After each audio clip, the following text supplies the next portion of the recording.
And we are live. How's everybody doing tonight? My name is Anthony Brian Logan, and you're watching and or listening to ABL Live. Thank y'all for joining me tonight. You could be almost anywhere in the world, but you're right here with me live on the show, and I appreciate y'all for that. We got a whole lot going on all over the internet, all over mainstream media, social media, everywhere, and I don't know where to start. First of all, we got California wildfires raging out of control yet again. Who's to blame for that? Is it just nature, Mother Nature doing its thing? Or are there some people to point fingers at in California government? We'll talk about that a little bit more a little bit later. Also, Waymo, driverless vehicle, speaking about left coast California, kidnapping passengers, taking them to the police. Is that a good thing, bad thing? Is it RoboCop, Johnny Cab? We'll talk about that a little bit more a little bit later. Also, Mark Zuckerberg says he wants to go a different direction as far as the fact checkers or whatnot on the platform. You think he's telling the truth? Not telling the truth? We'll talk about that a little bit more a little bit later. Also, Justin Trudeau is out as Prime Minister of Canada, finally. About time. Is it a good thing for the Great White North? Are they going to become America Part 2, 51st state? We'll talk about that a little bit more a little bit later. Also, Asuncion Hostin, also known as Sunny Hostin, might be in a little bit of trouble, might be in a wee bit of trouble after her husband has been brought up in the 200-person RICO case involving widespread insurance fraud. We'll talk about that a little bit more a little bit later. And we got a whole lot to discuss on tonight's episode of ABL Live. And thank y'all again for being here. You guys are the best audience anywhere on these interwebs. If you like what you're hearing so far, if you're enjoying the content in general, please give the video a thumbs up, like the video, share the video, do all that good stuff. That'll help me out tremendously. We got a lot going on tonight. There's a lot I want to discuss. We got a lot of videos, a lot of new topics, a lot of everything. It's jam-packed. I just want to thank y'all for being here. You guys are the best. Thank y'all for supporting the other channel, Uncle ABL. I appreciate y'all for that. I am back. I already got 2 videos up, and somebody asked me the question. I saw the comment earlier asking me about my take on the Fox Sports 1 lawsuit. I've been covering that on Uncle ABL, and I got a lot more videos coming up that are going to be about different topics, but may kind of be in the same field as that. So if you want that information, if you want that scoop, please subscribe to the brand new channel. Well, not brand new. Subscribe to the newly reinvigorated channel, Uncle ABL. Links, of course, will always be in the box. You go to my YouTube page, and right there on the front, it'll be at the bottom, Uncle ABL. Click that, subscribe to that.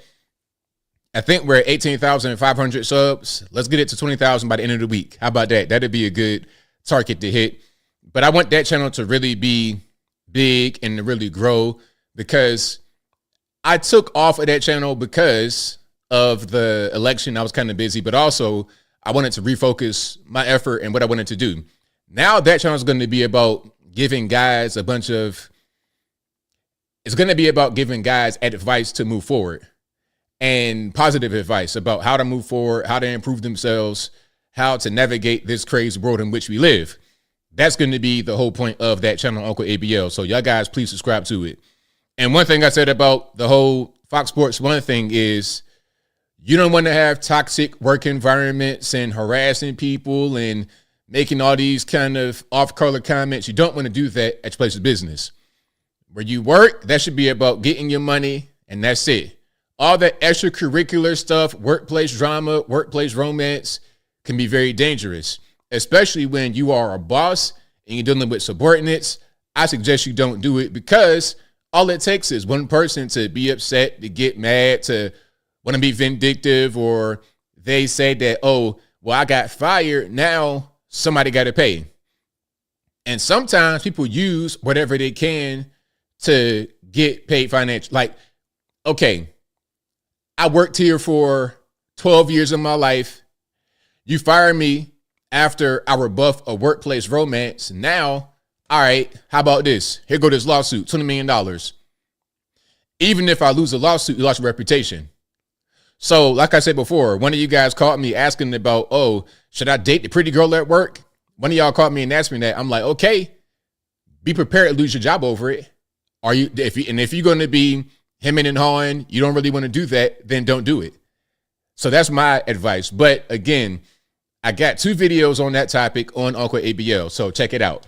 But anyway, shout out to you guys for being here. We got a lot to discuss tonight. There's a whole lot going on, the California wildfires.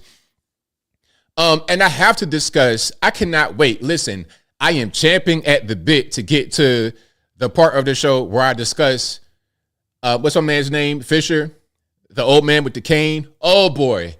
Oh my goodness. I have to get into that later because some of y'all act like some of y'all act like you don't know anyone that's elderly, and some of y'all act like you have no respect for elderly people.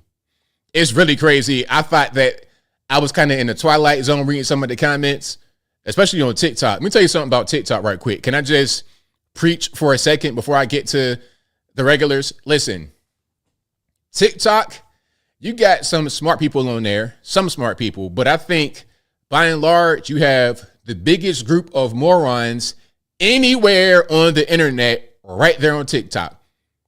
The biggest, I'm talking about legitimate, not even trolling, legit, drooling, dunce cap, the lowest IQ possible, barely above the point of, like, any IQ points lower, you'd be non-functional. You'd be completely disabled. And they speak as if they know everything in the world. They know nothing. They have no education, no IQ, no nothing, no culture, education, religion, IQ, nothing. But they act like they know everything. Oh boy. Hey, I cannot wait until that part of the show. Oh, because I've been steaming about that. Listen, I've been so mad about that. I've been talking to my own self for like an hour about it, practicing what I was going to say tonight. So y'all be ready for that. I am going to get to it in a little bit. But first things first, shout out to you guys for being here. You guys are the best audience anywhere on these interwebs. If you like what you're hearing so far, if you enjoy the content in general, please give the video a thumbs up, like the video, share the video, do all that good stuff. That'll help me out tremendously. Denisha says, what's TikTok? Hey, that's a great way to be. If you genuinely don't know what it is, don't even worry about it. That's the best way to be. Yeah. But shout out to you guys for being here. Also, shout out to the sponsors, of course. You already know how I do. Thank you to patriotpost.us, your best source of news and information anywhere on these interwebs. Their link will always be in the box, or you could just go to their website through the browser, patriotpost.us. Tell them that ABL sent you. Also, go to ablmerch.com. That is ablmerch.com. We got the hats, t-shirts, stickers, hoodies, mugs, and more right there on the website, ablmerch.com. Also, go to my regular website, anthonyblogan.com. That is ANTHONY, the letter B, LOGAN.com. Go to the front page of the website, and you'll be able to find articles for each video that I produce. And in each article, we got sources from the left, from the right, from the center, from the Republican, Democrat, politically agnostic, local, national, international, whatever you want. I got it as long as it's legal. It'll be right there on the website, anthonyblogan.com. If I can't post a full video, if I can't post an uncensored video, if you want the whole thing without my commentary, everything is right there on the website. Real easy. Thank you, Sheree, for posting the links. But everything will be in the description box as well. All right. And shout out to Monique Price, the best editor in the world. She says, brain smooth like a bowling ball. Completely smooth brain. No ridges at all. I'm talking about smooth as smooth could be. Smooth. I'm talking about PBA, professional bowling lanes. That smooth. That's how smooth their brains are. People just, you guys in the chat, I am so thankful for you because you're very intelligent people. You keep me sharp. But some other communities and other parts of the interwebs, they're not very smart at all. It makes me appreciate y'all so much more. And I'm being serious, not trying to be funny or nothing like that. I'm being dead serious. Okay. Like going over to some of them other platforms and seeing what they talk about over there. I'm like, how do y'all have the right to vote? How do you have the right to drive a car? Like, you ever see somebody that is so silly and so adamant about being silly that it makes you just kind of scratch your head? I do not want to be in traffic behind you. I don't want to do it. All right. But anyway, on the website, I have a contact page if you want to be able to reach me. Go to the contact page, anthonyblogan.com/contact. There you can find my email address, my email address, my UPS box, of course, my social media accounts, my Facebook, Instagram, Twitter, never going to call it X, TikTok, unfortunately, but the people that have an IQ below 50, all those links will be on the contact page of the website. So if you're ever wondering if you are conversing with me on the interwebs or not, really easy, check the method of communication. I'm not going to be in the YouTube comment section talking about, hey, send me the gift card today and I will give you some money. Hey, send me the gift cards now. Don't tell anybody that I'm going to send you the cards. Okay. Send me the cards. I'll give you some monies. I'm not going to tell you that in the comment section. Okay. So if you're getting that vibe, that Nigerian scammy vibe, that Eastern European scammy, raining all the time vibe, if you're getting that from somebody in the comment section, you're probably right. And again, I'm not going to be there offering you no get rich quick scheme. Hey, I don't know how to get rich quick. All I know is how to go out there and work really hard and make it happen that way. I don't know how to flip Bitcoin or Forex or anything like that. So if you are being sent those requests from the comment section or from a sketchy email account, it's not to me. I bet it's not to me. It's not to me. It's the guy over there. It's not to me. But yeah, shout out to you guys who still fall for that. Let's not do that anymore in this year of our Lord 2025. Imagine that, 2025. Let's not do that anymore. Now, again, thank y'all for joining. I really, really appreciate y'all. We got a lot to talk about. I'm going to get to the cane and the fires and everything in a minute. But Waymo, can we talk about Waymo right quick? Now, listen, y'all know me. I've said it quite a bit. I do not like electric cars.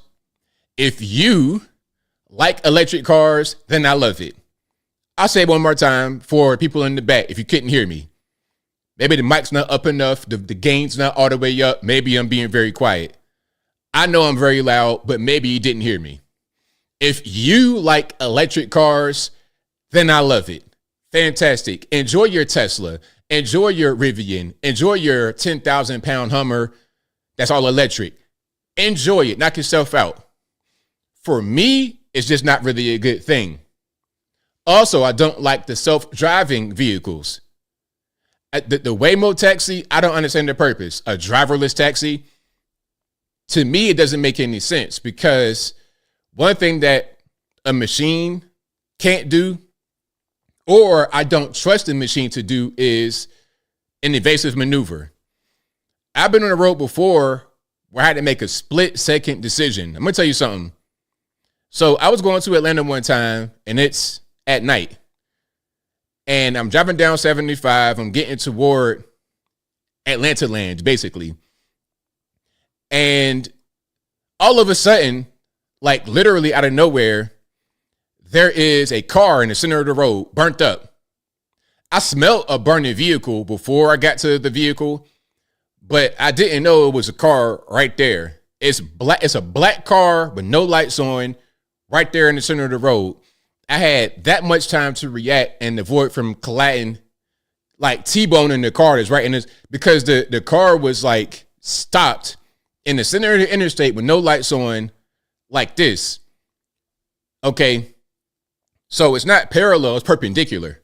So I would have straight T-boned it if I didn't see it. Can the Waymo driverless taxi see that? Maybe, maybe not. I don't really trust that. If you're going to have like AI assistance or something like this, okay, they got some things where it helps you brake. I don't even really want that. I turned the braking assist off. I was driving my F-150 recently, and I'm backing up like I normally do into a space, and it broke. It automatically put the brakes on for me. I'm like, whoa, wait, whoa. I thought I hit the wall. I'm like, did I hit the wall or something? Did I hit the curb? Nah, it's just automatically put the brakes on. What's the correct way to say that? Broked? I don't know. But anyway, I don't like that. Let me drive the car. The computers are not really there yet.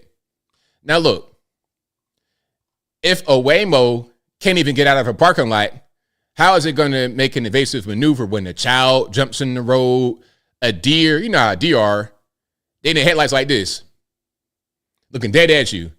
You going 85 miles an hour, straight pipes, brrr, The deer like this. Matter of fact, the deer hear you coming and will wait till you get to the actual road and jump out and then just go ahead and commit that. How can you really account for that in a driverless vehicle?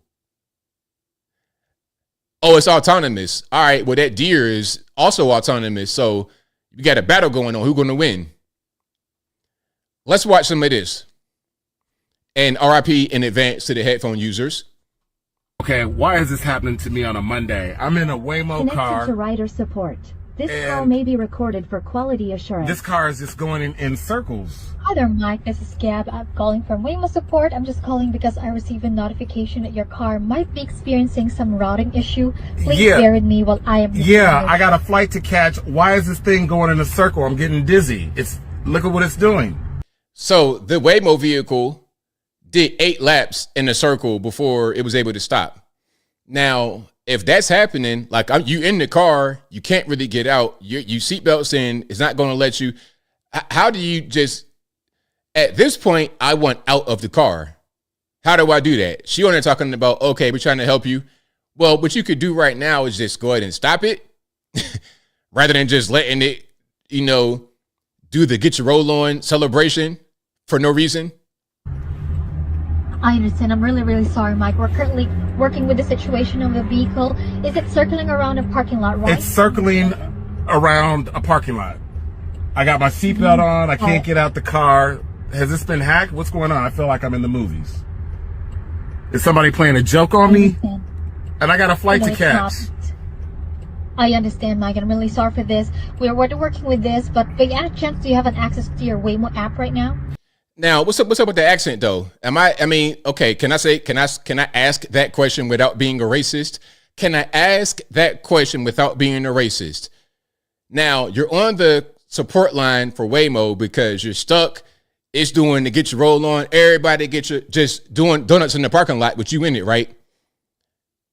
Are you speaking to an American citizen, or are we talking to somebody in the Philippines, or like what's going on? Who is that on the other end? Is that a technician? What's going on? Can you please let me know? Yeah. I'm going to be pulling the car over while we are trying to assist the car. Oh, hold on just a second. Oh my goodness. I just better not be late for the flight. You guys are going to take care of the flight. That part. I'm really sorry. Yeah, because this is crazy. This is crazier. I apologize. If you have your app pulled up, I need you to tap my trip in the lower left corner of your app. Now, the person has a pretty good American accent, but I could tell this is not an American. I don't like cars where I got to call the customer service rep while I'm in the car and it's driving. That's dangerous. That's very dangerous because, okay, what if the car says, you know what? All right, I'm done doing donuts. How about I just speed off and crash into all those cars right there? Why not? Why not? Just because. No, thank you. Hey, if I call an Uber Lyft and then it pulls up with nobody in there, I'm not getting in there. If I call an Uber Lyft and the car smells like they smoke crack all day in there, or it smells like they've been living in there, because listen, that's why I don't do Uber Eats, because I can't really tell who's going to be getting my food and putting it in their car. The person doing Uber Eats or whatever the case may be might be in their car, living there. It might not be very hygienic. I'm good. The same way I'm not going to just order food in my house because I don't know who's going to bring it to me and what kind of car they have, is the same way I'm not going to get in the car if the person inside is sketchy. All right, I'm good. So I definitely wouldn't get into a Waymo with nobody in it. And I can't hop in the front seat because my initial reaction, if I'm doing donuts in the parking lot against my will in the driverless vehicle, my first reaction is to get out of the back seat and hop in the front seat and take over. Can I do that? Is that illegal? Will it work? Will it become more violent? Is it going to try to, Judge Dredd me, RoboCop me? I'm good. Now, this one was pretty controversial that I showed as far as the robbery suspect being kind of kidnapped by the Waymo. Let's watch. Also new tonight, it is a modern way to catch a suspected criminal. A man who reportedly robbed a mid-city Ralph's tried hopping into a Waymo to get away, but he only got just a few miles. With the driverless car's built-in software, it quickly stopped to pull over once it picked up the lights and sirens of the LAPD. So now, first of all, you're a robbery suspect hopping in an electric, fully autonomous, whatever, basically a remote controlled car. You're dumb for doing that. But also, okay, so the Waymo pulls over because of the lights and the sirens, and you pretty much just stuck there. The vehicle kidnapped you, or basically took you into custody. That's kind of what happened. Now, what happens when there's police impersonators with sirens and lights pulling you over? Now you're in complete danger. The vehicle is programmed to detect the lights and sirens. What if it's not the actual police? Then what? You see what I'm saying? So you should be able to see that and understand what's going on and pull over on your own rather than just getting pulled over because of the lights and the sirens automatically against your will. I don't like that. All right, I'm just not a fan. It was dumb, again, to get into a remote control car, but at the same time, you could be a regular innocent person being pulled over by some police impersonators with lights and sirens, and you could be in danger. So do not get into a car that you can't drive. And if you can't drive it, let the driver be somebody that doesn't appear to be too sketchy. Okay, don't get in a car with no axe murderer. That ain't what you want. All right. That ain't what you want. Yeah, I mean, listen, the next thing is you go straight to jail, straight to the penitentiary, big rocks, little rocks. They will drop you straight to the rock field. And as a matter of fact, they may produce a pickaxe in the back. Hey, go ahead and get that pickaxe in the back. You're going straight to the fields right now. What did I do? Hey, man, unpaid parking tickets. You're going to make big rocks, little rocks right now. Now, this was crazy. Shout out to the New Yorkers. Hey, New Yorkers. Has the congestion pricing impacted you? I'm seeing some crazy stuff. I don't think you guys like that congestion pricing too much. All right, let's see the reveal right here. I don't know why they did it like this, but let's watch this. Are we ready? Here we go. 5, 4, 3, 2, 1.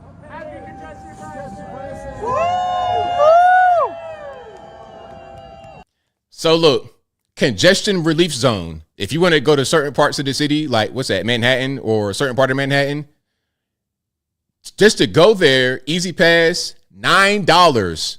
One way, $9. And overnight, you got to pay $225 extra. So New Yorkers, help me out.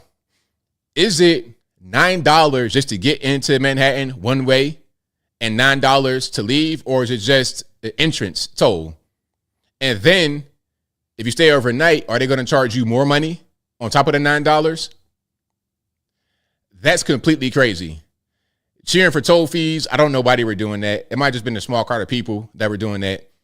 But still, I mean, who's going to pay? How can you afford that? What if you're just like a regular person working? How can you afford that? All right. How can you afford that? Now, some are going to say, well, look, ABL, they don't have to drive into Manhattan. Take the subway. Take the subway, man. Take public transport is what it's there for, right? Come on, man. Like, why we got to just pollute the earth and all this and that? Well, look, all right, you want to be on the subway? Okay, cool.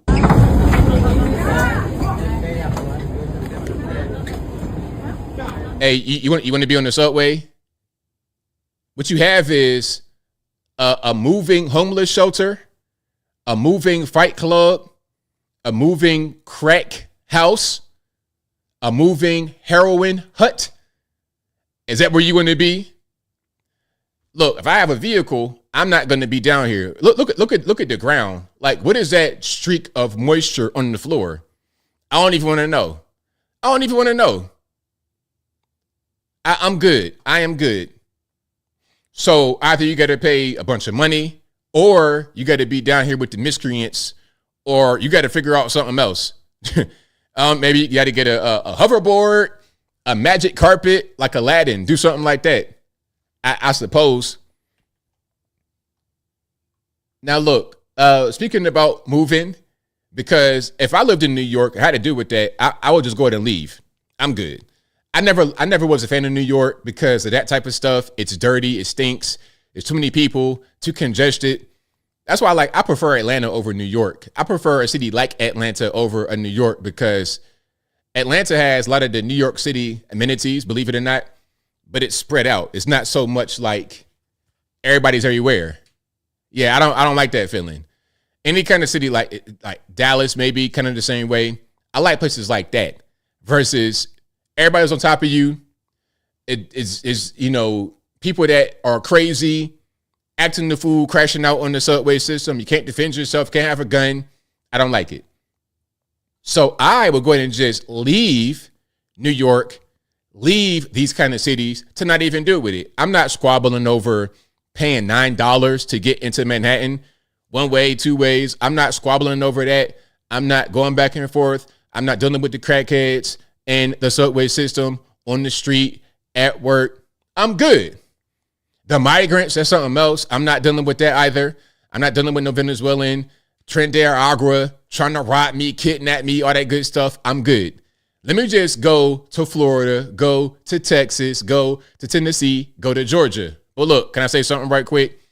If you want to go to Tennessee, Texas, Georgia, Florida, Arizona, Idaho, Colorado, wherever you're going to escape your liberal paradise, please leave all the liberal isms back where you came from. I say that one more time. If you want to go to Georgia, Florida, Texas, Tennessee, Arizona, Idaho, any kind of place like that to escape your liberal city, leave all your liberal inclinations back where you came from. Do not bring that with you. Don't do it. Please. We don't want to see no more Austin, Texas happen down here. Y'all trying to come to Nashville, not you guys, but your neighbors that are crazy. Y'all trying to go to Nashville and ruin that, but little do you know, you are in a fortress, a red fortress. You might get a corner of Nashville to be your kind of way. Franklin, really, you might get a corner of that to be your way, but the entire state, you're in the red kingdom. You're in the red kingdom. Even Memphis, except for where the community be at, but that's a different story, and I digress. Now, California, we'll talk about them in a minute with the wildfires and whatnot. I think they are the top place people are moving from. People are leaving California in droves because of a lot of things. Let's watch. And let's get some sound. That might help. And RIP in advance to the headphone users. But the company has over 23,000 locations, and they say that does help us get a broader sense of migration trends. So take a look, because in the new report, U-Haul found that California once again ranked dead last in the country in its growth rankings. For the fifth straight year, the Golden State saw the largest net loss of one-way U-Haul customers leaving the state. Now, remember earlier this year, the governor highlighted that the previous year, the state actually saw a net increase in population growth. However, bigger picture, this trend is in line with the longer-term forecast from the state's Department of Finance, which projects that fewer people will be living in California in 2060 than lived here in 2020. And it's in line with census data that shows that since 2000, California has experienced its slowest rate of growth since its formation. But the company has... So yeah, California, people are leaving. And it's really a shame. King Gavin thinks he's, he's not concerned with the regular citizenry. And he told y'all that during COVID. Hey, you guys, you peasants, the feudal class of California, you just stay at home and let us feed you these scraps from the hog. Okay, you get some chitlins and pig ears and eat that and be happy. Meanwhile, I'm going to be at French Laundry with my doctor colleagues, enjoying bottles of wine that I just, I had them in my own wine cellar and my own winery, and it's you're just comfortable being that. That's all. You're like Nero, but I don't want to talk about that. So that's a different story. If you like what you And how fitting is that? He filled it while Rome burned. But anyway, if you like what you're hearing so far, please give the video a thumbs up, like the video, share the video, do all that good stuff. That'll help me out tremendously. All right. Now, before we get to the wildfires, I gotta get to this one. Oh my Lord. My. So Deb Fisher. Okay, her husband, I want to get her husband's name right. So her husband, his name is what's his name? Can I get his name? Come on now. Bruce Fisher. So shout out to Bruce, not Bruce Gender, Bruce Fisher. So let's give a little bit of background. Deb Fisher won her re-election bid for being the Republican senator in Nebraska. So she is newly re-elected, newly re-elected. And her swearing-in ceremony was the week before last. So she's there, and her husband is there, and other family are there. I'm going to say this very clear, he is not the politician. He is the politician's husband. Okay? That'll matter in a little bit. But watch. My husband, Bruce. Hi. Do you want to come here, Bruce?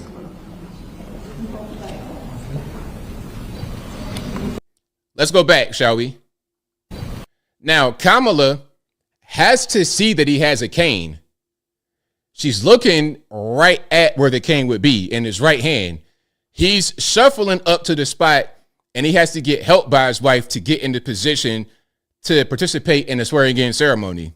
So you see him with the cane. He's probably white-knuckling that cane because he's an old man and he needs the cane to move around. I'm getting triggered already.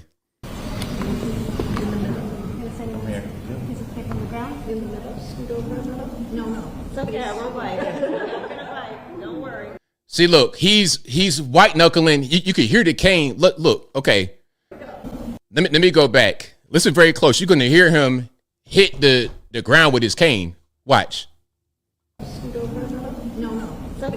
See, right there. You heard it. Okay.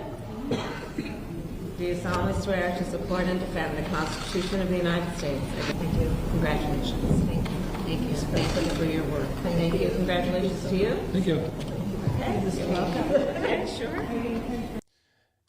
Kamala Harris, you are the dumbest person on planet Earth. You're going to reach for this man's cane hand talking about, hey, can you shake my hand? Are you stupid? Are you an idiot? Listen, you didn't get snubbed. This is an old man with a cane. He's white knuckling his cane, trying to maintain his balance, bobbling the other hand. Why would you reach for his cane hand talking about give me a handshake? And then some of y'all, not you guys who are watching, some people, oh, he could still shake her hand, ABL, offer the left hand, or just toss the cane to the side and lean on your wife and then shake the hand that way. Okay, so his wife is right by his cane hand. So what happens? You just drop the cane on the ground, lift your hand up, lean on her, shake her with the hand that's on your wife. What in the world? I mean, I was flabbergasted by some of the responses. The majority of y'all got sense. You understand you can't just let go of a cane like that.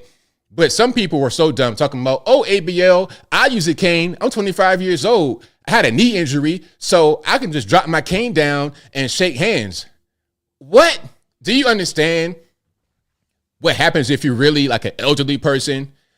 Haven't we seen Joe Biden fall many times, and he don't even have a cane? We've seen the bottom of Joe Biden's feet on more than one occasion over the past 4 years. We have. Oh, it was a sandbag. It was a divot in the pavement. Maybe, just maybe, if Mr. Fisher did not have his cane, he would fall on the ground too. I mean, it's rude of you to reach for a person's cane hand and ask for a handshake because you don't know what level of mobility they have. He might not be able to let go of that cane. He held that cane for the entire time. Also, something else, talking about, oh, he was mean to her. He didn't make eye contact. He didn't smile. First of all, he don't got to do none of that. He does not have to do any of that. He is not the politician. Didn't I say that earlier? He is not the politician. She is. So she's going to be gregarious and hey, and doing all this jazz. This right here is the opposite of Tampon Tim. Can we just get a little bit of clarity? Miss Fisher is from Nebraska, and I'm sure he is as well. This man probably done shuck corn half his life, working on a ranch, something like this. This is a no-nonsense man, an actual man, a real man. Not Tampon Tim, flailing on his arms, doing the wave, all that extra gay stuff. That's not him. This is a real man. This guy reminds me of my great-grandfather. Can I talk about that for a minute? Now, my great-grandfather was the best man that you would ever meet in your life. He would give you the shirt off his back, and I'm not making it up. He had a third-grade education, and he built 2 houses as a black man in West Virginia that still stand to this day. And he built them prior to civil rights. Yes, he did. He was just like that. Straight face, he might say 2 words to you. But he was the best man you ever met in your life. What you gonna say? Oh, your granddaddy, he's mean and he hates people because he didn't smile and kiss my hind parts and do all this jazz. What? He don't gotta do none of that.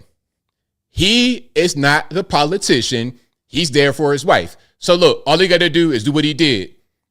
Get in a place with the Bible and do the ceremony. That's it. His face is the exact same throughout the entire thing. When he's walking up, he has one face. As he's there, he has one face. After, he has one face. And then when she was very rude and reached for the cane hand and shake his hand, he said, thank you. And that was it. He could have said, you idiot, you moron, you mouth breather. Why would you reach for my cane hand? Don't you know I had a stroke and I got a weak side? This is my strong side. I can't let the cane go, I'm going to fall on the ground. He could have cussed her out. Thank you. That's what a man does. But a lot of y'all know what a man is. That's an actual man. But again, most of you guys get it. So I ain't trying to talk at y'all. I'm talking to those who don't get it.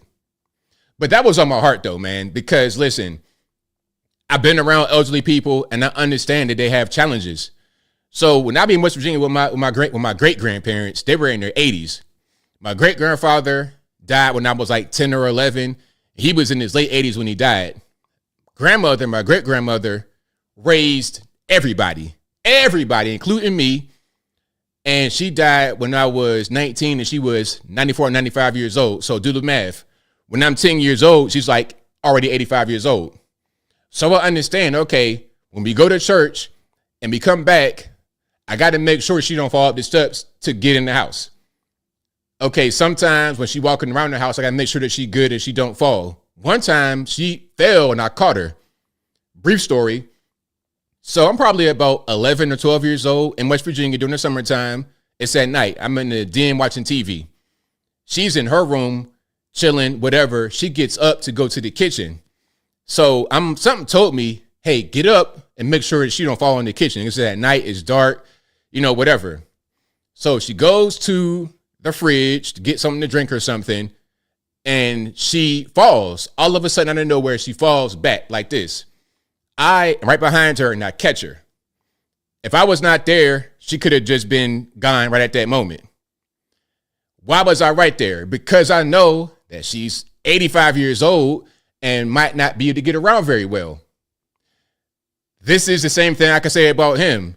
He's probably 80-something years old, elderly man with a cane. He can't get around very well. I'm not going to reach my hand out to his cane hand and say, hey, give me a handshake. I'm not going to do that. But anyway, that was on my, I had to get, that was on my chest. I had to get it off. So thank y'all for listening to me talk.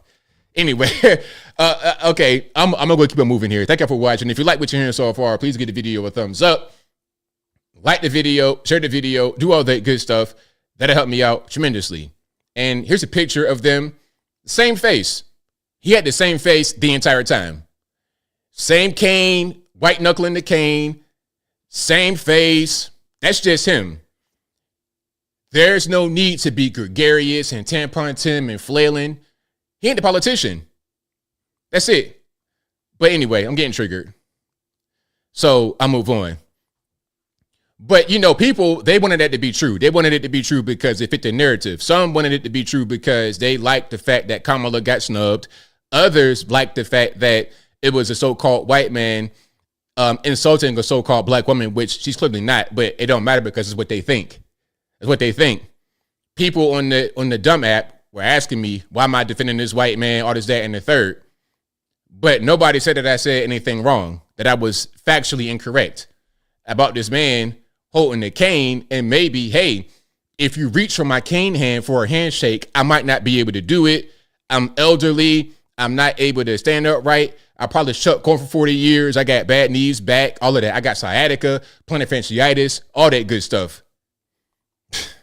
Anyway, I'm triggered. I'll move on.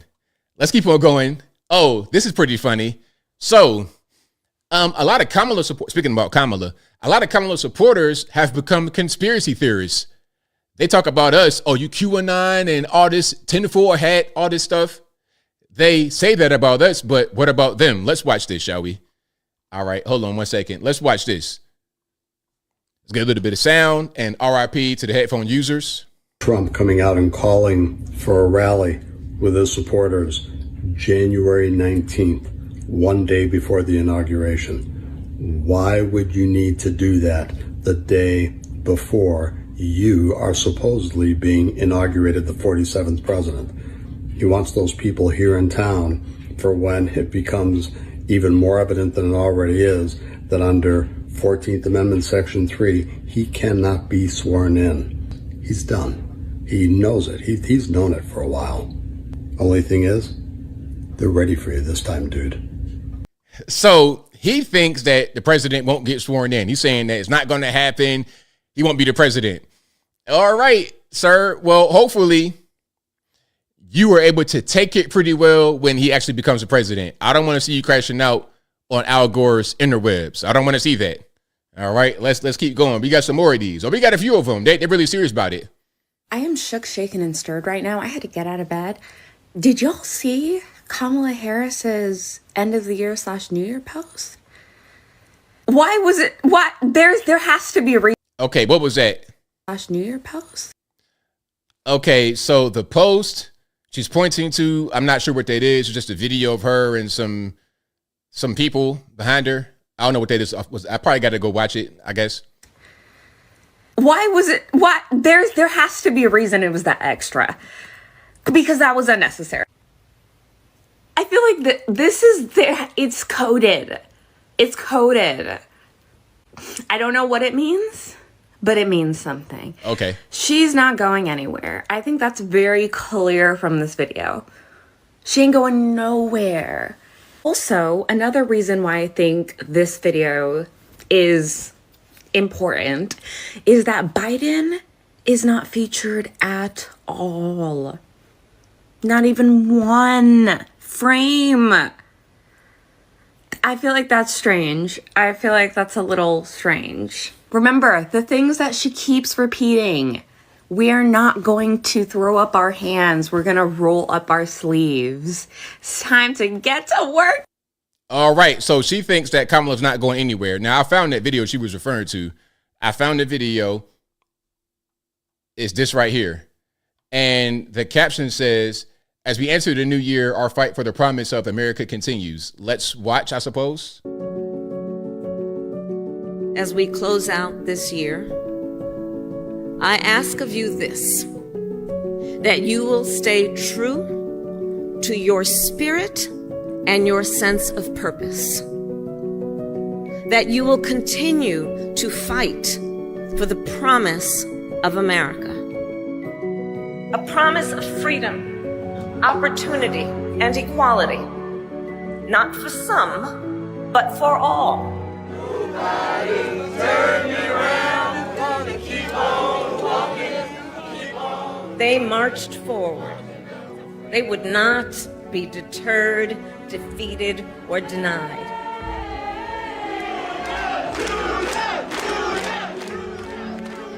You might be the only one in a room who looks like you or who has had your life experience. Know that we will all be in that room with you. You were the first vice president of the United States. All right, that's enough. That's enough. I mean, I'm good because there's nothing here. It's just like a little puff piece for Kamala. Lady that we saw earlier, the Somali lady, whatever. You got all of that from this little promo video, this little highlight reel, low light reel. That's what you got from that. Hey, man, listen, mental health is a serious thing, man. We need to really invest some serious monies into mental health. We got one more here. We got a white dude for Harris. All right. We have a white dude for Harris. Well, you know what? I don't want to assume pronouns because this might not be what I think it is. It could be a Decepticon, Transformer, whatever it is. Check it out. So that just happened. Congress just certified the election of Donald Trump as president. That was hard to watch. My heart, my stomach, everything sank when not a single person objected. But it's not January 20th yet. One of the first things that I did after the congressional meeting ended was go and check what the creators that I get my information from think about all of this. And one of the accounts that I follow, Spirituality with Sam, who I will tag right here, posted a video just this morning about how her opinions about how Donald Trump won't take office again haven't changed. Sam is a psychic, and for weeks now, she has been saying that Donald Trump will not be president. Bro, you following a psychic, a female psychic? Bro, like what, how the mighty have fallen? What's happened to men? But then again, hey, this could be a whole woman right here. Not even the bull dagger. This ain't even no authentic bull dagger. This appears to be a regular girl who took hormones and got this little funny beard going on. But maybe I'm wrong. I digress. And again, and she just reaffirmed it this morning, saying that she's not backpedaling. She still stands firm on that. And I realize that the opinions of someone who says that they're a psychic may not hold as much weight with some other people. And yeah, you think, sir? And I understand that, but what can I say? I'm choosing to have some faith in it. Alrighty, so we're getting our news from psychics on TikTok. You know what, sir? You are the smartest guy I have ever seen in my entire life. In all my 40 years, I've never seen anyone as smart as you. So, hey, man, matter of fact,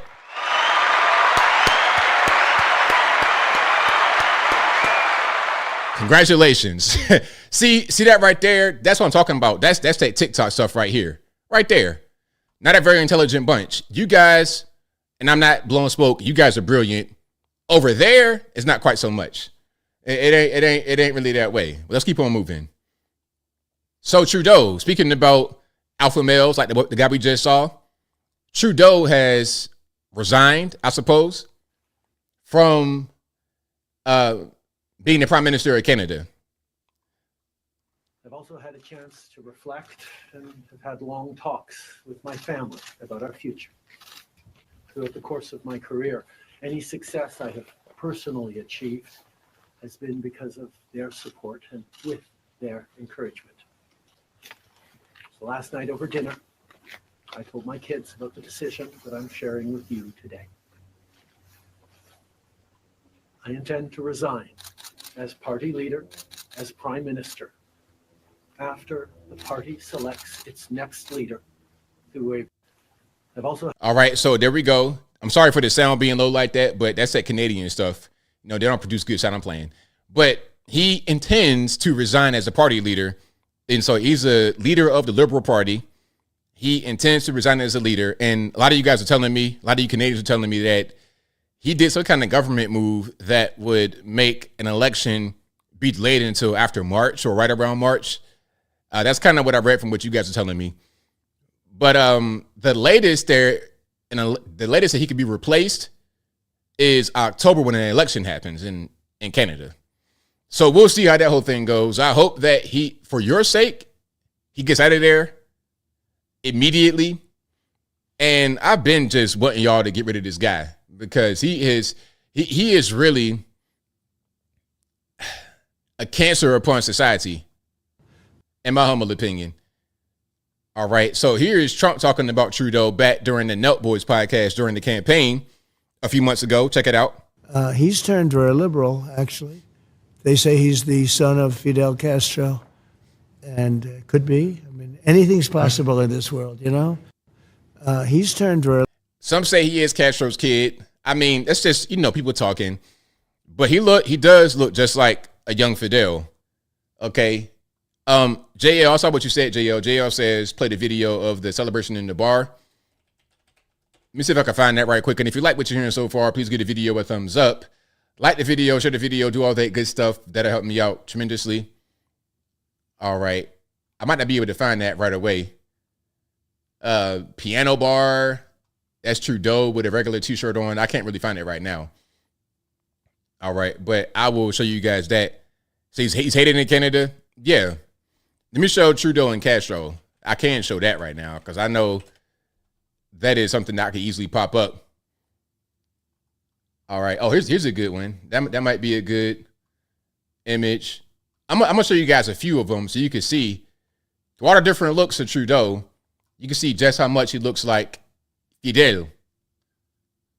All right. Let me go ahead and close that up.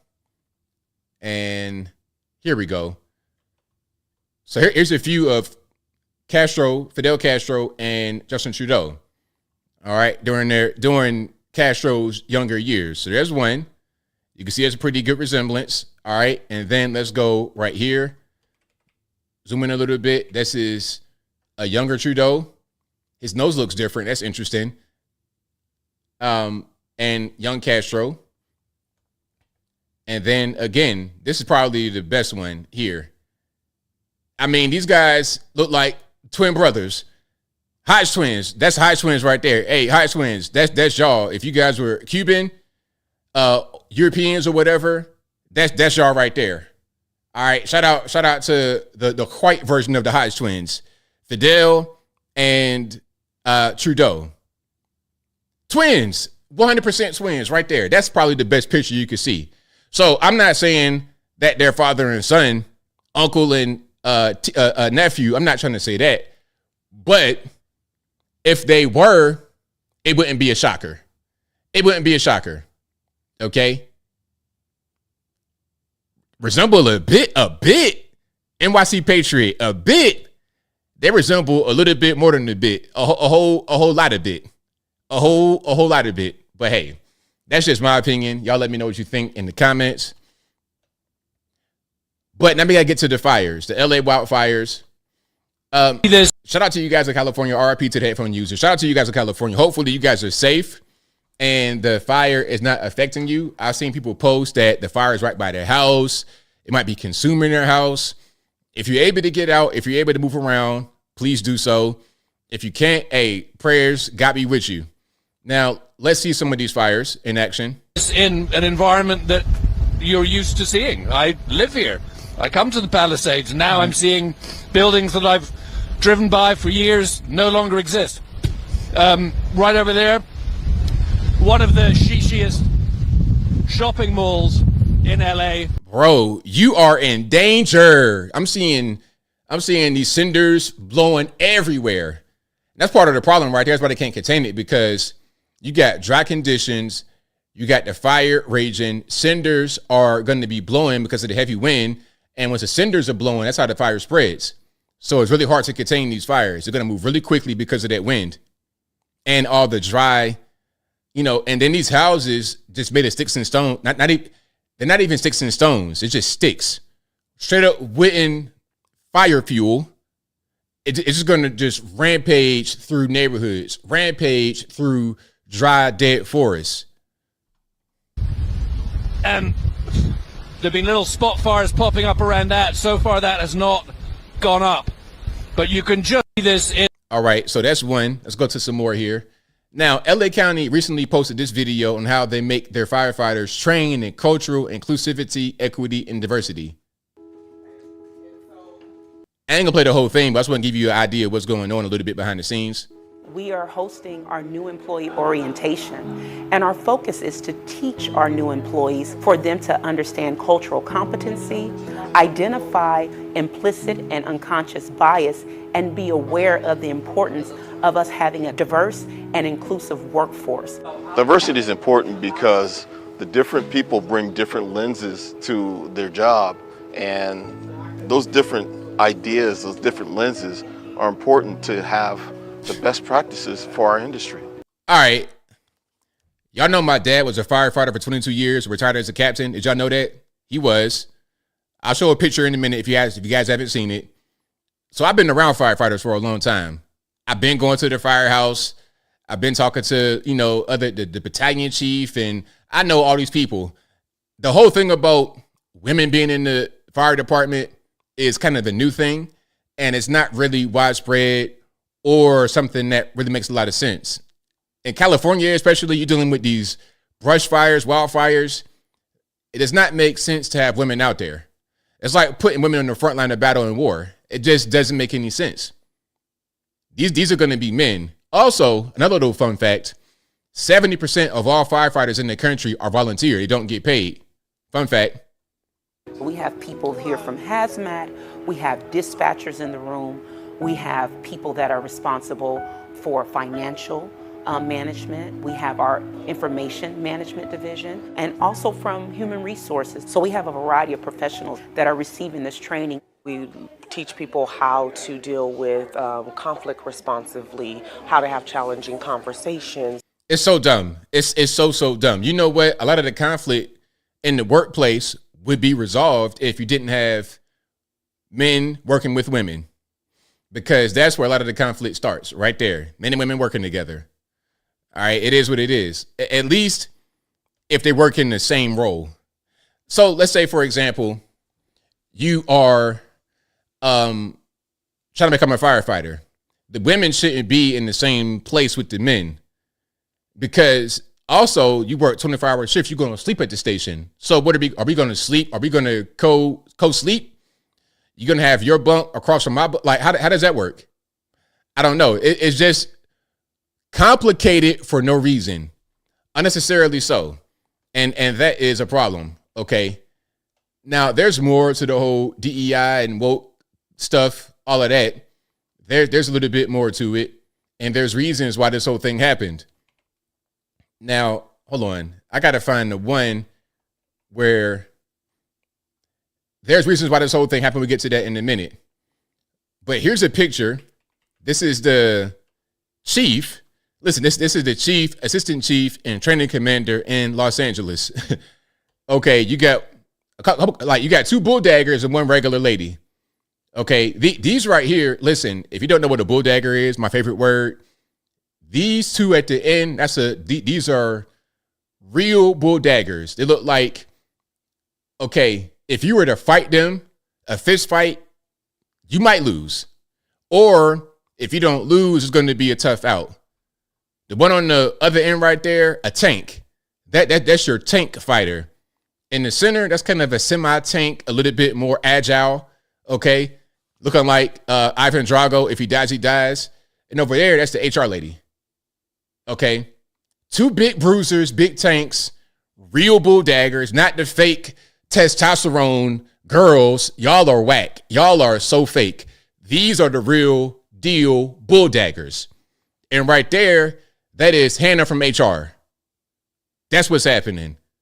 And my dad's day of firefighting, look, my dad is turning in his grave right now. Like, what in the world's happening here, boy? He would have called me. Like, boy, do you see this in LA with these women? He would call me right now and tell me that. 100%. Absolutely. And he was a liberal. He would tell me that. So, yeah, that's what's happening right now in LA. Now, the reason why that matters is because you can do certain things to be proactive against the fires, but you're so worried about being woke and inclusive and whatnot, you're going to let these fires rage out of control. Oh, and then, of course, King Gavin is worsening the situation. He had the largest dam removal in U.S. history to save a fish called smelt and also native tribes, allegedly. Let's watch. RP headphone users. Let's go ahead and turn that sound down a skosh. Largest dam removal project in U.S. history and one of the most significant, if not the most significant, water restoration project, bringing back salmon and steelhead into this basin. This project could not have happened without the extraordinary partnerships with tribal nations and, of course, our partners in the North and Oregon. We just finished a celebration with the Secretary of the Interior and our tribal council and tribal leaders, and I couldn't be more proud as a Californian, and I couldn't be more proud as a father, because my kids and their great-great-grandkids will have the opportunity to see something that, well, has been here since time immemorial, and it's about damn time. All right, King Gavin. So we're just trying to, trying to save the fish and all this kind of good stuff. Meanwhile, look at what's happening with the forest fires. Now, Trump said something about the fish, if I'm not mistaken. Let's go to that right quick. Then we're going to come back to more with dealing with the fires. All right. Now, this video is from 4 months ago, actually. Let's watch. And you have so much water, and all those fields that are right now barren, the farmers would have all the water they needed. And you could revert water up into the hills where you have all the dead forests, where the forests are so brittle. Because no place is like California. I go to Austria. The head of Austria tells me, we have trees that are much more flammable than what you have in California. We never have forest fires because they maintain their forests. And you have all that water that could be used as water, what they call water flow, where where the land would be damp. And you'd stop many of these horrible fires that are costing billions and billions of dollars by the federal government, etc. So one thing I'm going to do for California, vote for me, California. I'm going to give you safety. I'm going to give you a great border, and I'm going to give you more water than almost anybody has. And the farmers up north are going to be able to use 100% of their land, not 1% of their land. And there we go. So Trump was talking about it months ago. Again, this video is from 4 months ago, like during the campaign. So he was talking about it, and he was saying it even before then about California is not maintaining their forest properly to prevent forest fires. Because listen, you get all these people in LA County and the surrounding areas, and you know that there's a risk for fires that could be very damaging, not just because of property damage, but because of loss of life. So what are you going to do to prevent that? Maintain the forest, keep the ground damp. And he was talking about, hey, Austria, we got more flammable trees than more flammable area potentially than California, or trees that are more flammable than California's trees. Probably not necessarily more area, but anyway. They don't have these crazy forest fires because they maintain the forest. California's not really doing that. Now, let's keep on going. My heart goes out, obviously, to the people with their homes, and I'm watching the small businesses around us go up in flames. This is people's livelihoods, so it's devastating. But what is most concerning to me is our first responders and our firefighters who are trying to battle this. There's no water in the Palisades. There's no water coming out of the fire hydrants. This is an absolute mismanagement by the city. It's not the firefighters' fault, but it's by the city. And I'm going to be very honest. We've got a mayor that's out of the country, and we've got a city that's burning, and there's no resources to put out fires. So if you look at your pictures, you don't see the firefighters there because there's nothing they can do. And it looks like we're in a third world country here. Mm-hmm. And we've got a lot of tough questions that we need to ask the mayor and the city council and our representatives and the county representatives. Why didn't you work to mitigate this? What was your brush mitigation program? I heard you earlier talking about it's been dry because there hasn't been rain. That's not the biggest problem here. The brush up in these hills that are controlled by the city and the county, I would bet you that if they haven't been handled, mitigated, pruned, removed for probably 30 or 40 years. This was a disaster waiting to happen. And what's predictable is preventable. And who's paying the price are all of these people in their homes and their businesses tonight. My man right here is preaching the gospel. This is Rick Caruso, real estate developer. He's saying exactly what we've been talking about, what Trump said, what I said, what everybody, but anybody could see. If you don't maintain your forest in the area that is prone to forest fires, you're going to have forest fires. And 80% of the fires in Los Angeles City are started by who? Y'all want to guess who the fires started by in the city of Los Angeles? Not necessarily the county, but the city of Los Angeles. Anybody want to guess? Of course, the homeless, crack smokers, meth smokers, street doodlers, they started. Hey, maybe don't allow open crack smoking, open meth smoking in the street. And maybe there wouldn't be so many fires that are started as a result of that. Just maybe. But maybe I'm just talking crazy. I don't know. Now, we'll rebuild. But the majority of this community is going to have a tough time rebuilding their lives. And you guys got it right before I even said it. The homeless population, of course. They're the ones who are behind 80% of the fires in Los Angeles City. 80%. Because of the way that they live. Hazardous conditions, flammable materials. You already know what it is. You already know what it is. All right, let's keep going here. So Biden was speaking at a conference, I suppose, in California, maybe in DC, I'm not really sure. But you got King Gavin right there. Let's watch. Got a notification yesterday that their home was probably burning to the ground. Today, the parents are maybe still standing, I'm not sure. But the good news is, I'm a great-grandfather as of today. I was granddaughter. Baby girl, baby boy. All right. So, hey, man, you know, the conference is over. Ain't taking no questions. But, hey, I'm a great-grandfather. Congratulations to me. Please clap, like Jeb Bush say. Please clap for my great-granddaughter. Yay. I'm 1,000 years old, and I got great-grandkids. Imagine that. Remember this day for a lot of long resources. Thank you, press.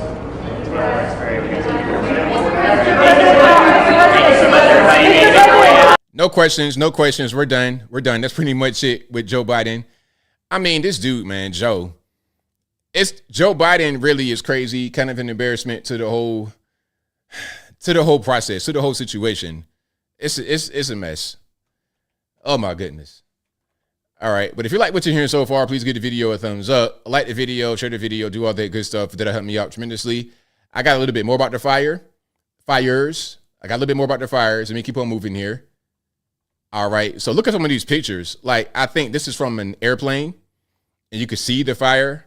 You can see where the fires are. You can also see where it might have been, because it's like a bunch of power that's not on right there. That's going to be a scary sight. Imagine you're going to LA and you see stuff like that. Yeah, I'm not going to be going to LA right now unless I had no choice in this world. But if you were to go to LA for some reason, you're going to see that out of your airplane window. I mean, this is like some kind of crazy, weird future that you really don't want to be involved in. All right. But there's more. Now, here are the fires. So you have the Palisades fire, King fire. Okay, so how many? Let's count them. Palisades, King, Teresa, Olive, Eaton, Tamarack, Hearst. So 7 active fires. Palisades fire being the biggest one at almost 3,000 acres. Eaton, 1,000 acres. Hearst, 500 acres. The other ones are kind of small. Half an acre, quarter acre, 3 acres, 1 acre. And 1 acre for the Gulch fire up top. All of that right there in this one area. So it's dangerous.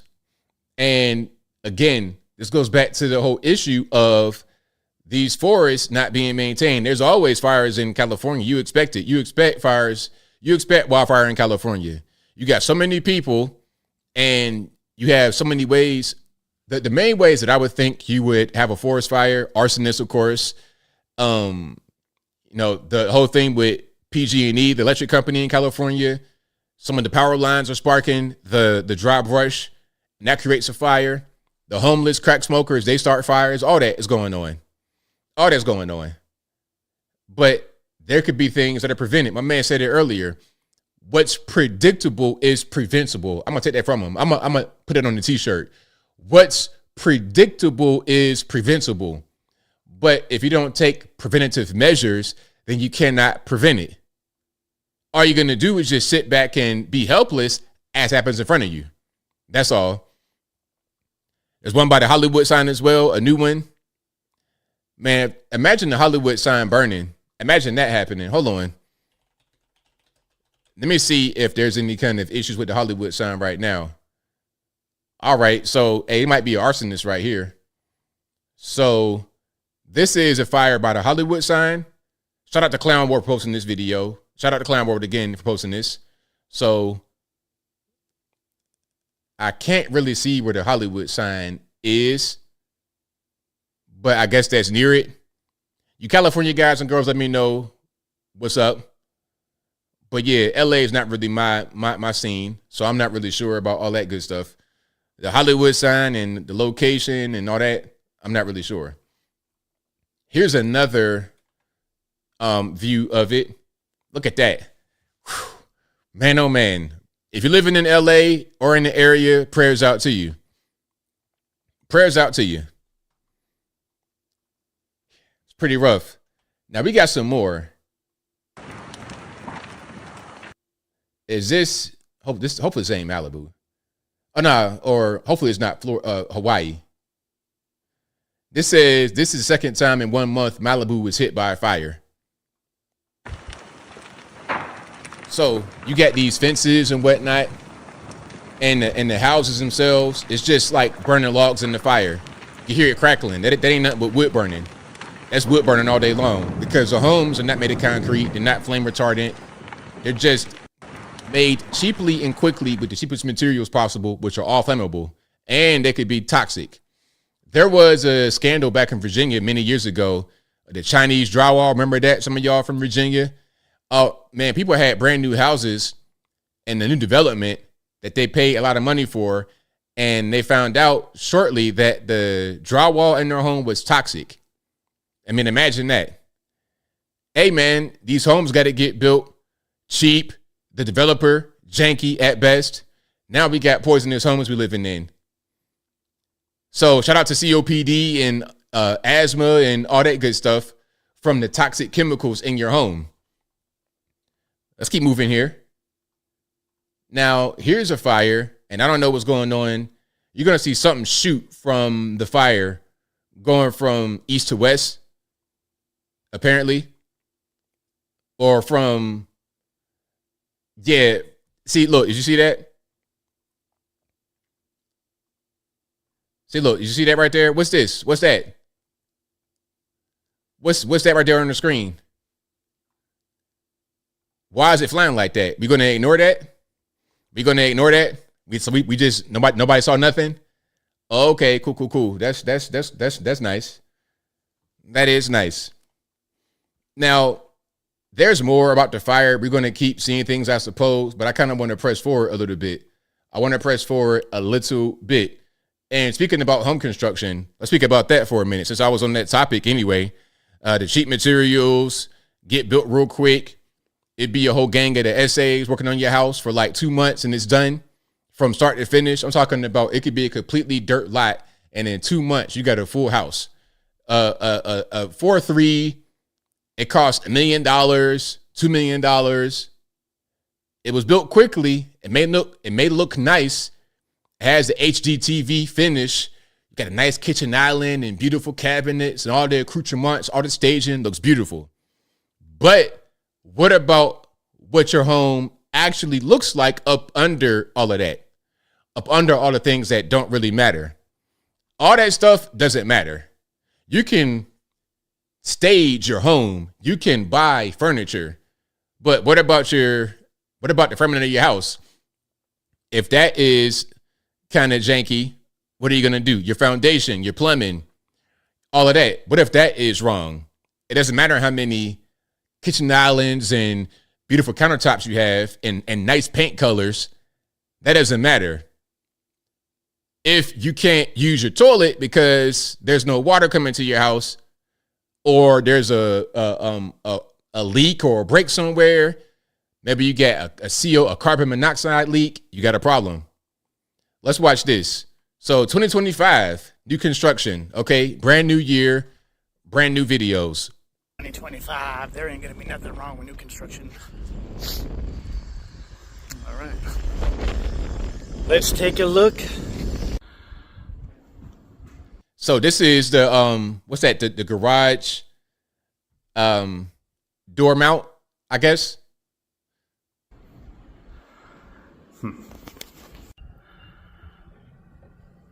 Yeah, not a very good way to make that seal. You're gonna have all types of bees and rodents and everything. You might mess around to get a squirrel through the little opening right there.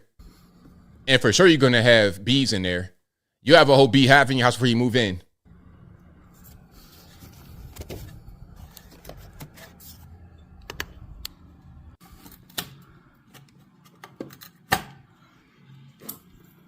Janky.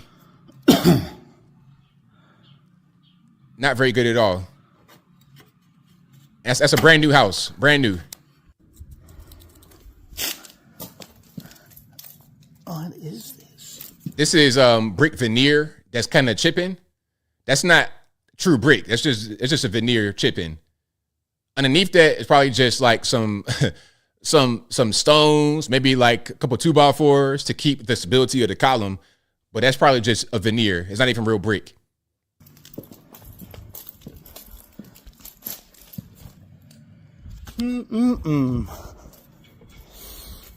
All of those are brick veneer. All of them. When they construct it, they're going to frame it like just wood frame and then put this little veneer on the outside. Exposed nails. Not safe. Oh, another one. Pets, kids, all that, forget about it. Not caught properly. Yeah, illegal aliens. Hey, you know what? These illegal aliens do the jobs you don't want to do. I mean, again, all the illegal alien stuff, the H-1B visas, it boils down to cheap. Okay, you could do 2 of 3 things. Quick, cheap, quality. Quick, cheap, quality. So pick 2 of the 3. All right, you want it cheaply? Well, if you want it quickly, you want it quickly and you want it cheap, it's not going to be the great quality. If you want it quality, well, either it's going to be, you're going to sacrifice something basically at the end of the day. New construction. Wow.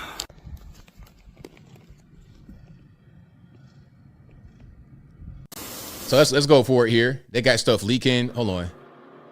Oh, this part was funny with the door. Hold on. Look at the garage door. It's not flush to the ground. So you're going to get, for sure, rodents in your garage if that's happening. Life with ZWI says, what do you expect for 3.5 million? Hilarious. But that is a very accurate statement. Look at this. Look how much light you got through the garage door. You will have rodents. Mice can get through that right there. 100%.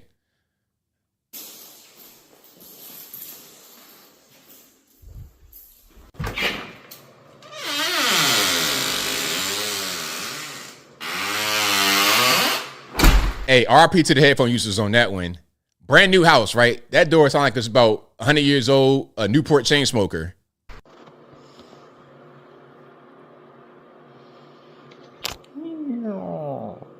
Warped wall, warped drywall.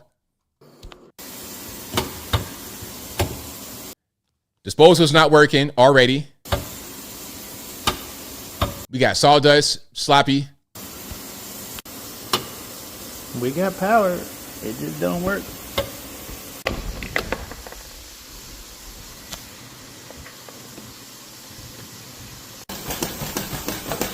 So you see the general idea. It's a long video, but you get the general idea. This is a pretty bad home. Look at this. We have a leak, perhaps? There is no way to turn this light on.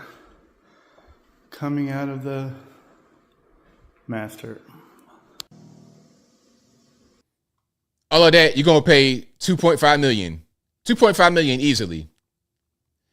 ABL, well, the migrants, they do jobs that Americans don't want to do, and they're better than Americans. That's why they get hired. That's why they come through H-1Bs, because they're so smart and they're so brilliant. I can't tell. Listen, I'm calling the customer service. Hello, how are you? I don't know what he's saying. He don't know what I'm saying. We at a standstill. I don't know what's going on. I'm spending $1 million on my house. I get there, toilets ain't working, disposal not working. Listen, as I've said before, when I had my house built, I was here every week, and I'm going inside the house. I don't care if SA and them are here or not. Que paso way, I'm going to do all that and go about my business. No hard hat, flip-flops, whatever. I'm going to go inspect. And I saw some things. I was like, hey, that's wrong. And I will call my man. I'm calling Crockett, Parker, all of them. Like, yo, y'all got to fix this, that, and the third. I was on top of that. But a lot of people had their homes built when they were not here. They're living in Illinois somewhere, which is where they be coming from, Chicago. They're in Chicago, and they're talking to them on the phone, and they're not here to check the progress. So then when they get here, things ain't right. The backyard got to get dug up. The right trim is not on it. That's what happens. But me, I was in there every week. From the moment they broke ground until they were finished, every week before the walls went up, I got pictures and everything of the whole situation. So I don't play around with that because I already know how they be. Anyway, so how do y'all feel about Trump renaming Gulf of Mexico to Gulf of America? How y'all feel about that? Is that a good thing, bad thing? Y'all let me know. We're going to be changing the name of the Gulf of Mexico to the Gulf of America, which has a beautiful ring that covers a lot of territory. The Gulf of America, what a beautiful name. And it's appropriate. It's appropriate. We're going to be changing the name of the Gulf of Mexico to the Gulf of America, which has a beautiful ring that covers a lot of territory. Now, how you feel about that? Is that a good idea, bad idea? Also, how you feel about the potential acquisition of Greenland and also maybe Canada? How you feel about that? Now, I personally don't think these things are going to happen. I think this is something that Trump does a lot to create leverage for negotiation. That's all that I think it is. He always does this. He makes a lot of press because he realized he can weaponize the press in his favor. So you're using the press to amplify your message. And then from that, you have conversations that lead to other things. But I don't see the Panama Canal and Gulf of America. I don't see those things actually happening. I think it's more about having a point to start negotiation for other things. That's just my humble opinion. That's just my humble opinion. Some say it's petty, kind of little, or maybe you do see it. Some say it's pointless. Some say it's not. Of course, Congress got it approved. Yeah. So y'all let me know what you think about that and if it's going to happen. I think, like the majority of y'all think, that it probably will not. Working with the Republican majorities in Congress, will cut taxes, slash regulations, raise wages, and boost incomes at a pace the world has not seen before. Working with the Republican majorities in Congress, will cut taxes, slash regulations, raise wages, and boost incomes at a pace the world has not seen before. So I like what he's saying so far about the economy. And he's been saying the same thing for a long time. During his presidency the first time, he had the right idea. So I'm looking forward to more of it. Now, let's see what they say on CBS about Panama, Greenland, Canada, all that good stuff. All right, check it out. Check it out. Elect outlined his plans for expanded U.S. dominance today, explaining why, in his mind, America should essentially rewrite the map of the Western Hemisphere and even rename the Gulf of Mexico. CBS's Caitlin Huey-Burns was at the wide-ranging news conference, and she asked Trump about his controversial plans to pardon some of the January 6th rioters. In a remarkable moment at Mar-a-Lago today, President-elect Donald Trump said he wanted the United States to take over the Panama Canal and Greenland, and that he won't rule out the use of military force to do it. They stuck on that whole thing about military force. They've been pushing that a lot because they were asking him, will you use military force to do that? He was like, I won't rule that out. But that doesn't mean he's going to do it. They are talking like he's saying we're going to invade Greenland and Canada. No, I can't assure you on either of those two. But I can say this. We need them for economic security. Look, the Panama Canal is vital to our country. It's being operated by China. The U.S. transferred operational control of the Panama Canal in 1999, and Chinese shipping has increasingly used the key trade route. The Arctic island of Greenland is a territory of Denmark. Well, we need Greenland for national security purposes. You look outside, you have China ships all over the place. You have Russian ships all over the place. We're not letting that happen. But as Donald Trump Jr. landed in Greenland's capital today for what he called a personal visit, the Danish Prime Minister made clear the territory was not for sale. The president-elect also suggested using economic force to annex Canada, making it the 51st state. We're spending hundreds of billions a year to take care of Canada.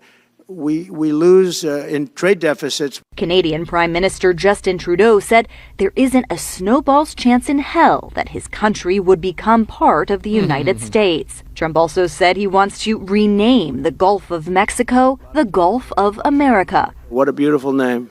His press conference came a day after Congress certified the 2024 election.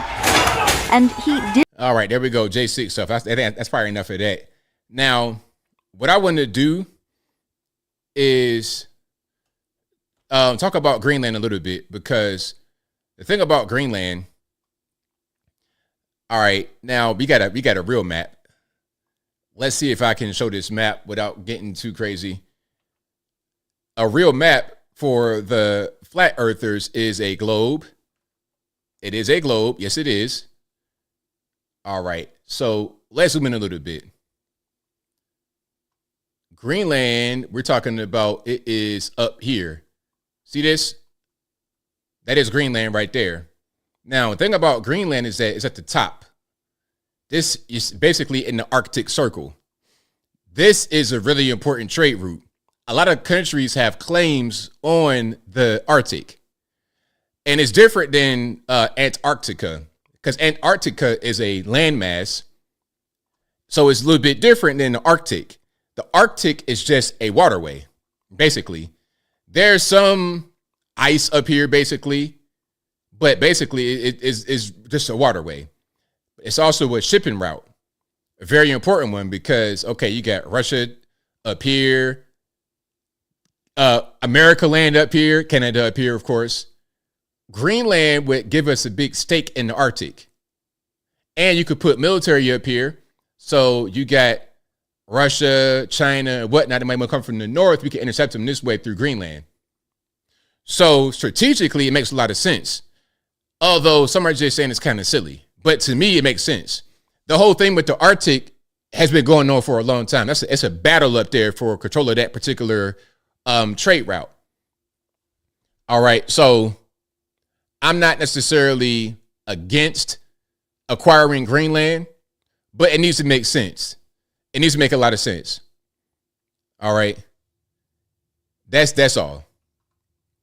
What's resourceful in Greenland? Well, the main thing is the geographical location, because of that waterway up there. That's very important. Panama Canal is the same thing. It's the same reason why you want Panama Canal, because of the trade route. Because if you have Panama Canal, you could just cut through the Americas rather than having to go all the way down near Antarctica to go through here, which is a very dangerous passage. What's that? The Drake Passage? Very dangerous. A lot of shipwrecks and everything right here. So you want to go through this way, or you want to come up here and go through that way to engage in trade. So theoretically, let's say you're trying to trade with Russian Federation, these Nordic countries, you could just go up here and go like that, versus having to come down and through Panama, or all the way down and through Drake Passage. See what I'm saying? It just kind of makes sense. And of course, it's going to be minerals. It's going to be gas exploration, of course. Gas. I'm sure they got a lot of natural gas and other things up there in Greenland, of course. Of course. But I think the main thing would be the geographical location. That's just my humble opinion. If you think different, let me know. There's a lot of cobalt. Hey, we're going to need cobalt, because everybody want to be electric, and that's a key component, is that cobalt. So yeah, you're gonna need that for the future. Rare earth metals needed in electronics. China owns most of the mines. Greenland is loaded with rare earth metals. Exactly, 100%. 100%. And Denmark, they can't do nothing to defend it. They're gonna just cry, but they can't do nothing because Denmark, what are they gonna do, really? I mean, the US is over there helping Germany and everybody else. NATO, they need our help to prevent from being dominated by the Russian Federation. So they can't do nothing about it. Like, what are they really going to? Nothing. Now, here we have Trump Jr. in Greenland. Guys, we're here in Nuuk, Greenland. This is the founder, 1721. That yellow house with the red top, that was his original spot. That's where he moved. This is where it all started out here. Just incredible scenery. Super. Man, it looks beautiful, but too cold for me. You know, that's, hey, you guys out there, the Nordics, y'all got it. Cool stuff. Yeah, but yeah, shout out to Greenland. We'll see how that whole thing goes. We'll see how it goes. Or if we don't acquire it, maybe we get a better relation with them so we can, you know, we can share some of the resources. We can share that waterway. We'll see. We shall see. But if you like what you're hearing so far, please give the video a thumbs up. Like the video, share the video, do all that good stuff. That'll help me out tremendously. Now, big tech, AI. I want you to show something right. I want you to see something right quick. You may have seen this video already, but this is kind of scary a little bit. So ChatGPT, I don't use AI really. Only time I use AI is on Twitter to create some of my thumbnails, but I don't use it like this. Now, this guy has basically a turret, I guess you would call that. And he can command it using ChatGPT. Let's watch, shall we? RIP in advance, headphone users. ChatGPT, we're under attack from the front left and front right. Respond accordingly.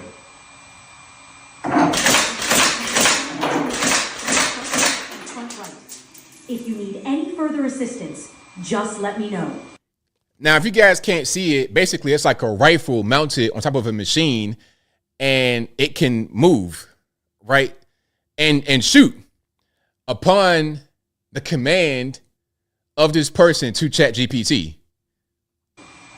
Yes, can you move negative 25 degrees, then sweep across the field of fire, stopping every 5 degrees to fire one round? You should also have some variation in the pitch.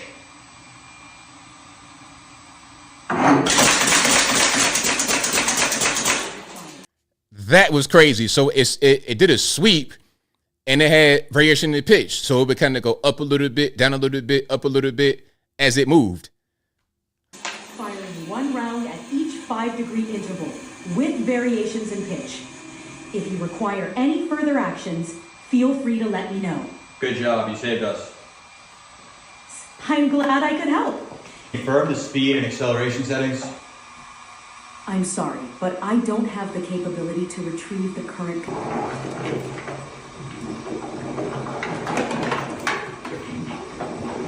I'll give you some more random left and right moves and just throw a couple degrees of variation on the pitch axis as well.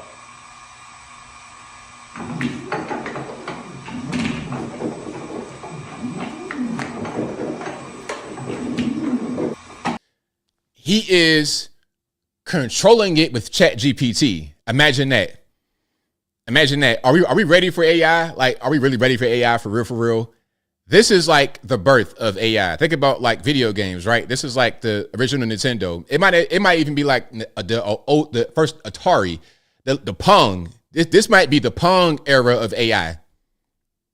And the things that we see in the public are kind of like toys compared to what they got behind the scenes that they don't want us to know about.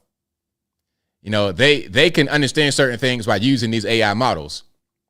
So are we ready for it? Is that what we should we continue to go down this path? Are we going to get to Judge Dredd and things of this nature? RoboCop, Judge Dredd. Are we going to get to that point?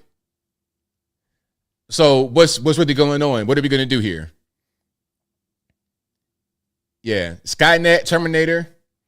But the thing about it is, it's like inevitable. You kind of can't stop it. So what people would need to do is get some kind of control of it. I don't know. ultimately, hopefully it doesn't destroy us. Hopefully we don't become like the Matrix where we scar the sky and we got to live underground and we got to try to, hopefully we do not go to that point. 5 years, we should be RoboCop level.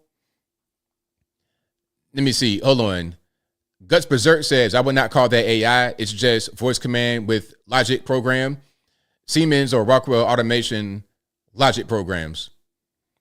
I mean, I think you're correct. That's why I'm saying that other things that we have are like toys compared to what they got behind the scenes, right? So I think you're right about that.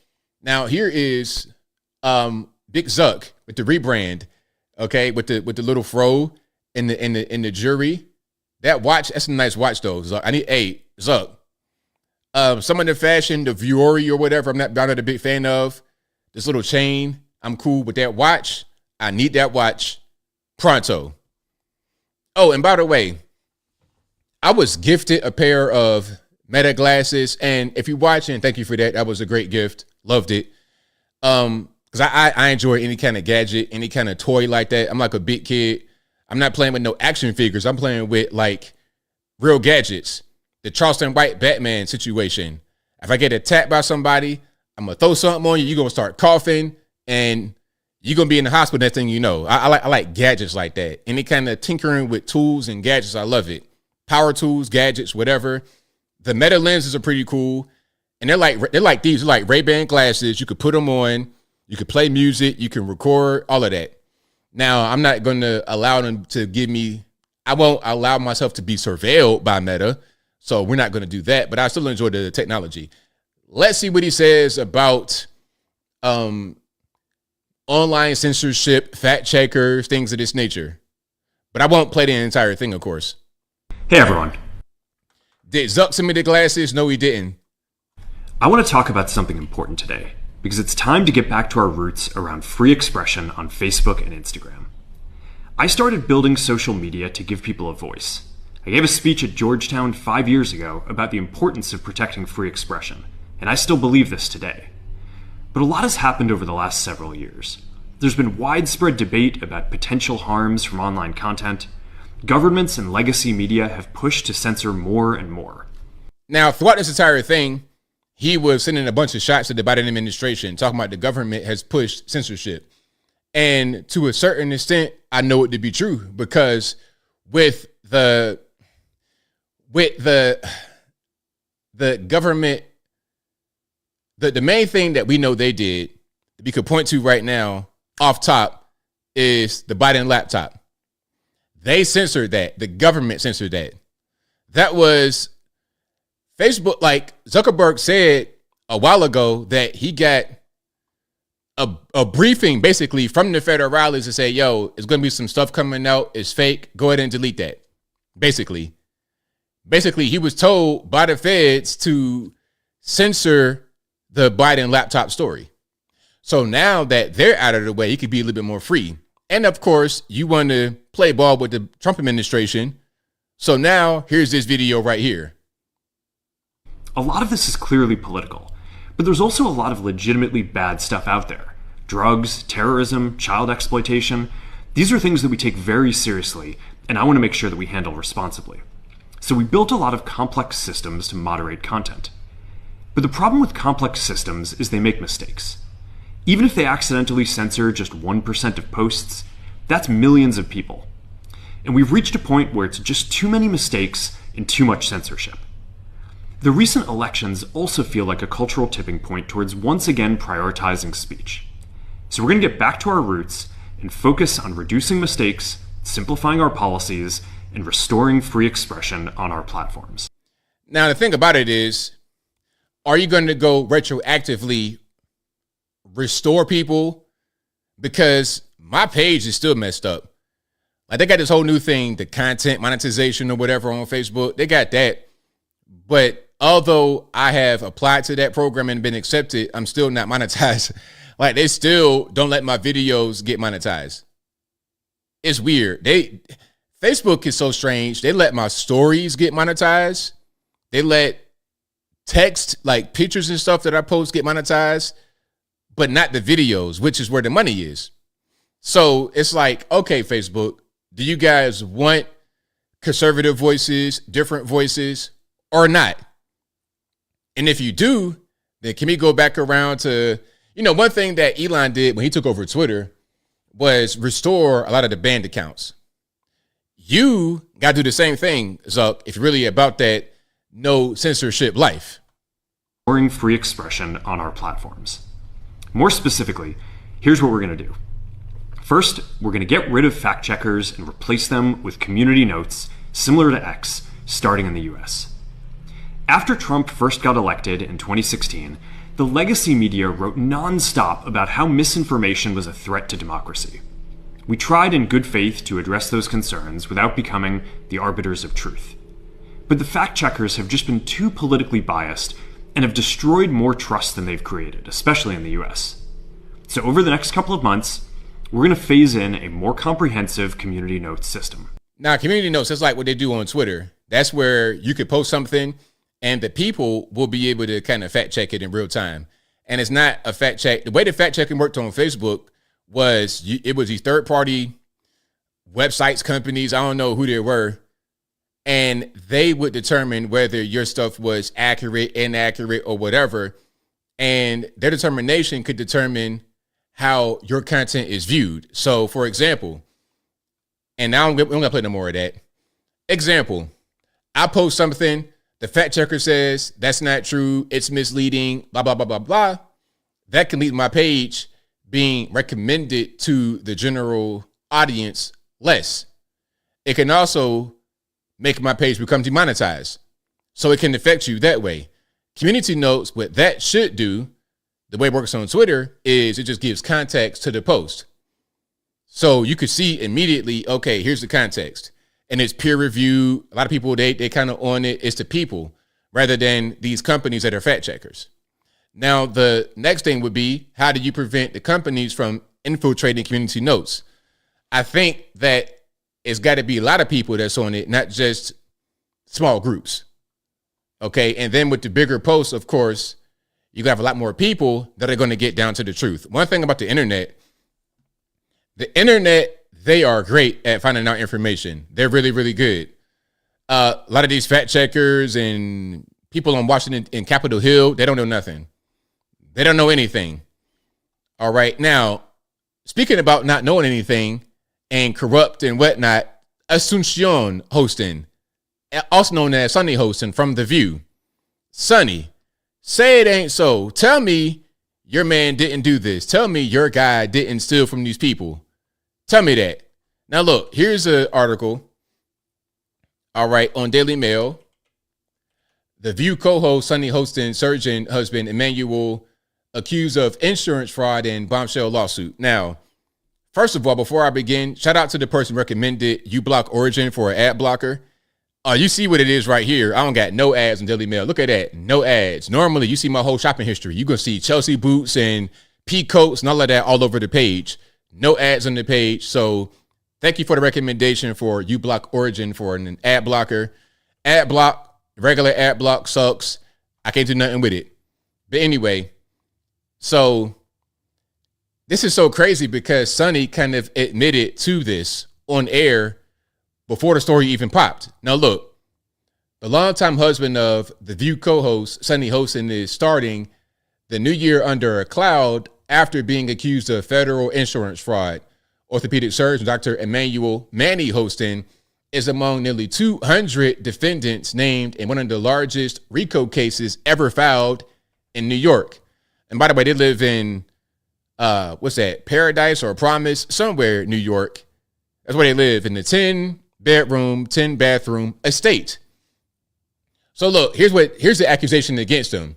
He and many others are accused of getting kickbacks by performing surgery and fraudulently billing a company that insures taxi companies and Uber and Lyft drivers. Hostin, quote, Hostin knowingly provided fraudulent medical and other healthcare services, including arthroscopic surgeries. The lawsuit filed on December 17th claims the insurance from American Transit was then billed in exchange for kickbacks and or other compensation, which are disguised as dividends or other cash distributions.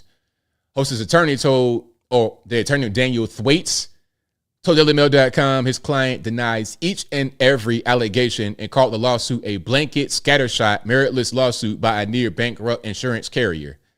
So that's them right there. Dr. Manny and Sonny chilling. Okay. They black? I think not, but that's a different story.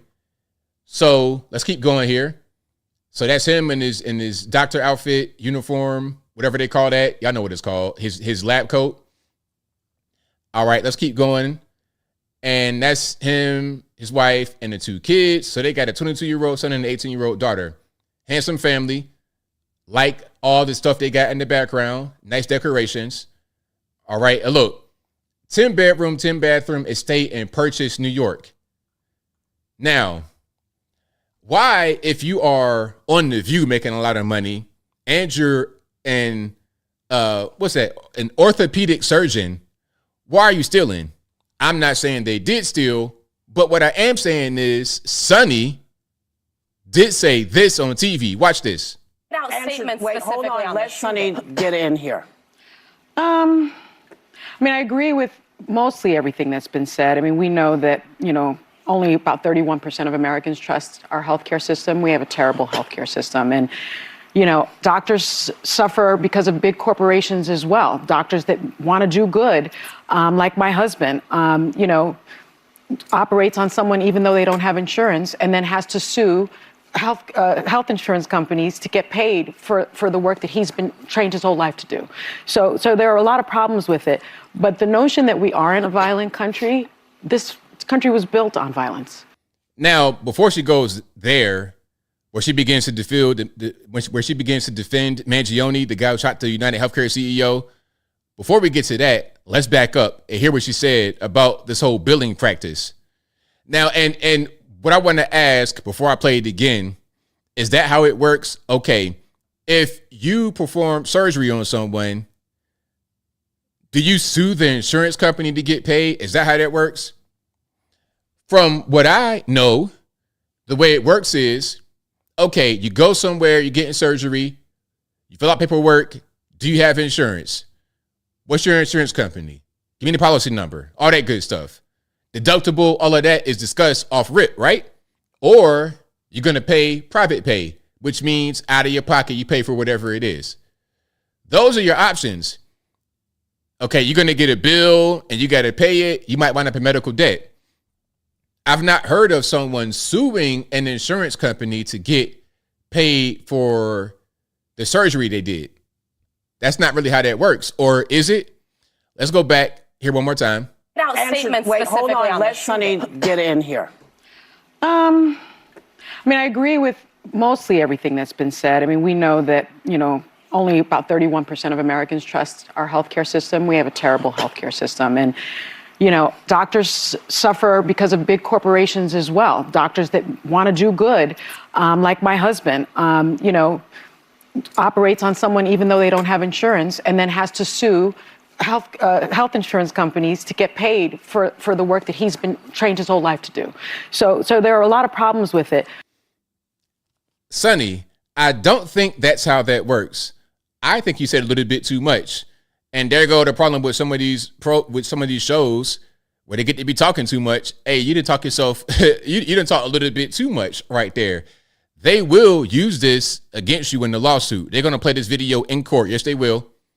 Because that says it right there, in my humble opinion. But hey, maybe y'all know something I don't know. Maybe you could just sue insurance companies to get paid rather than just getting paid from their insurance company. I mean, and then you want to sue a company that insures Uber Lyft drivers for arthroscopic surgeries on random people. And you know what? Sometimes people are like, yo, why would they do that? They already got enough money. Hey, man, why did Bernie Madoff keep stealing? Why did Sam Bankman-Fried keep stealing? Why did Puff Daddy beat up Cassie in the hotel room? For what? People do things that don't make any sense sometimes. It is what it is. It is what it is. All right. Now, do I have more? Okay, speaking about not making sense, Pelosi tried to blame Trump for her husband. Speaking about getting beat up, she's trying to blame Trump for her husband getting attacked. One of the by the hammer suspect in his underwear. One of the defendants, we were looking for Nancy to shoot her in the friggin' brain, but we didn't find her. For you, this is personal. So when you hear about pardons. So I guess that was a person, a J6 person. Now, we're talking about somebody saying that they wanted to shoot Nancy Pelosi, which of course you shouldn't do. Don't do that. And hey, if my FBI agent is listening, you know I'm a good guy. I would never. I'm always a nonviolent person. You know that, FBI agent, whoever you are. Hopefully I got a good FBI. Look, hopefully my FBI agent, the guy watches my videos, is a good guy and is enjoying it. All right. Hopefully he's not one of these HR people that just hate me. That'd be the worst thing in the world. I want you to enjoy the content, not hate it. But anyway, if a J6 person said that about Pelosi, then how about Kathy Griffin holding the effigy of Donald Trump's head on television? How about that? How about all the negativity that's been hurled at Trump supporters? You had Trump supporters get beat up. You had all kinds, but it's like we're not even really human, right? To them. But the moment there's something said about them or they face adversity, it's our fault. They're like children. They're like little kids and we're their parents. I hate you, Mom. That's kind of what's going on here. But anyway, I digress. Do you think the nonviolent attackers deserve to be pardoned? The nonviolent, I think that's a violent attacker with the intention. The violence itself. Yeah. The violent language, you think? The violent language, yes, the intention. And, of course, the intention to attack the Vice President of the United States. Now, it didn't end that day. As you know, he called out to these people to continue their violence. My husband being a victim of all of that. And he still has injuries from that attack. So it just goes on and on. It isn't something that happens and then it's over. No, once you are attacked, you have consequences that continue. So, all right. So basically, no, that's a no. But all right. Now, you see her with this outfit, this green blazer, black sweater type situation. Okay, you see that right now. This is how she looked outside of her chair. A walker. I think she had a hip replacement. So, oh, no. All right, so here's what happened. And here's what I'm talking about as far as, all right, well, maybe you might want to, if somebody's elderly, you got to understand. So she fell down a marble staircase during a trip to Luxembourg over there in Europe in December, and she had to have emergency hip replacement surgery. So now she has a walker, 84 years old. Hey, can we not have Congress be some kind of assisted living facility? I had one meme, I got to play it. I got to find it if I can play it. But it was perfect for what's going on right now. Let's not have this kind of, it's too much. And I don't care if you're Democrat, Republican, independent, non-affiliated, whatever. Look, somebody right here, look at this, another injury. Okay, like what's going on with this? Oh, that might be somebody's prosthetic. That might be, what's that, Hirono? That might be her. Okay, we got prosthetics. It's just too much going on, man. Let's get some able-bodied people that's not 1,000 years old in Congress. That's all I want. That's all I want. Is that too much to ask? I got to find that guardian angels or visiting angels. I got to find that. I got to find it. But if you like what you're hearing so far, please give the video a thumbs up. Like the video, share the video, do all that good stuff. That'll help me out tremendously. What's the name of that place? Guardian Angel. You know the song I'm talking about. Visiting angels, guardian angels, one of those. I think the guardian angels, that's the people that's on the subway preventing the crash outs from getting in your space. Visiting angels. Yeah, there's one that's like, I'll find it later. But yeah, I mean, listen, I understand people get old and nobody can live forever. But at a certain point, we got to stop people that are of advanced age and declining physical mental state. We got to stop them from being in public office. Thank y'all. Thank you, Queen. Visiting angels. So we did a lot of good things. RIP headphone users. Here's Chucky Boy, Chuck Schumer, talking about, what did he say? Chuck Schumer said, Democrats did a lot of good things, but lost because people just didn't realize it. So basically, look, we did good things for you people, but you just couldn't see it because you're so caught up in MAGA world and watching TV and things of this nature. So it's just, it's kind of an illusion when you go to the store and the food costs so much you can't afford it. It's an illusion that the border is wide open. It's an illusion that North Carolina got devastated by a hurricane and they got $700 or $0 while the illegal aliens get all the money in the world. That is just an illusion. We did good things, but you couldn't see it. Let's watch. So we did a lot of good things, but all too often, Kristen, we talked about the mechanics of the legislation and the details of the legislation, and we really didn't show the kind of empathy and concern to average, or show enough of it to average working families who didn't realize how much we had done and how much we care for them. So we did a lot of... Chuck Schumer, now listen. The thing is, Americans are smarter than what you think, especially people that vote. Not all Americans who vote are super intelligent, but a lot of us are pretty smart. We're able to see what's happening to us in real time, and people didn't like it. A lot of your own people who are patient, who believe in you, went a different direction because we see certain things in the street. We see certain things happening in our regular everyday lives that we don't like. So you say, you know what? We're going to go a different direction. That's what happened.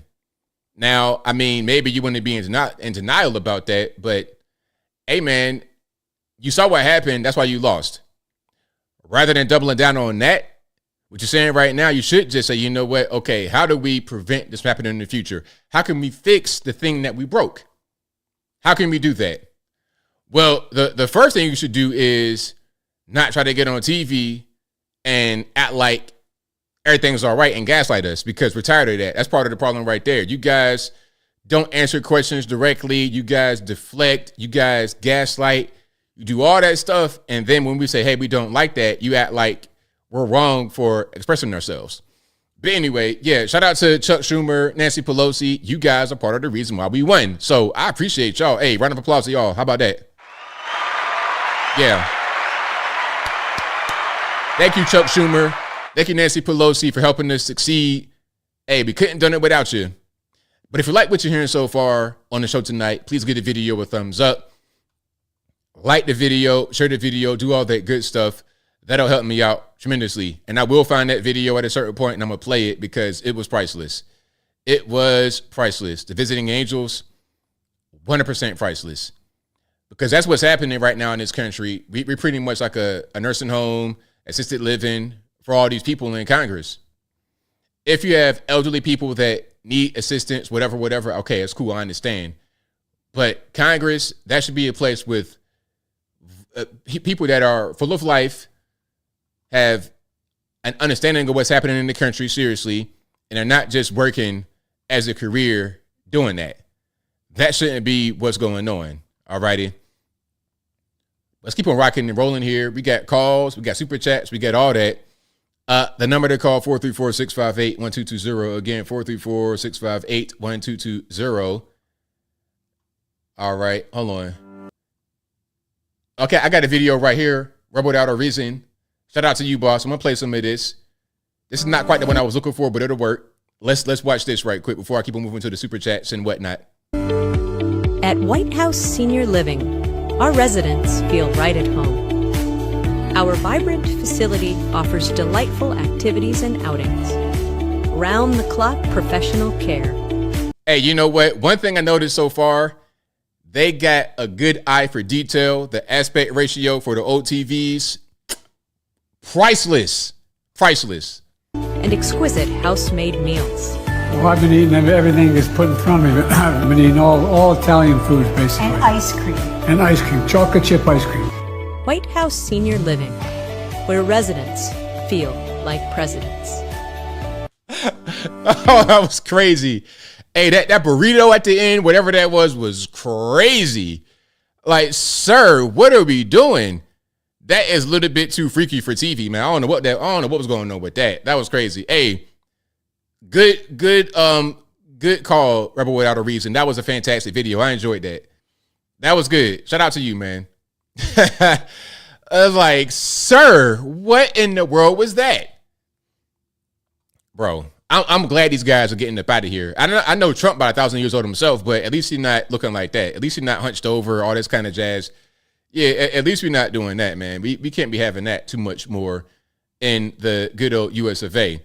But if you like what you heard so far, you know what to do. Give the video a thumbs up, like the video, share the video, do all that good stuff. That'll help me out tremendously. Alrighty, super chats on deck.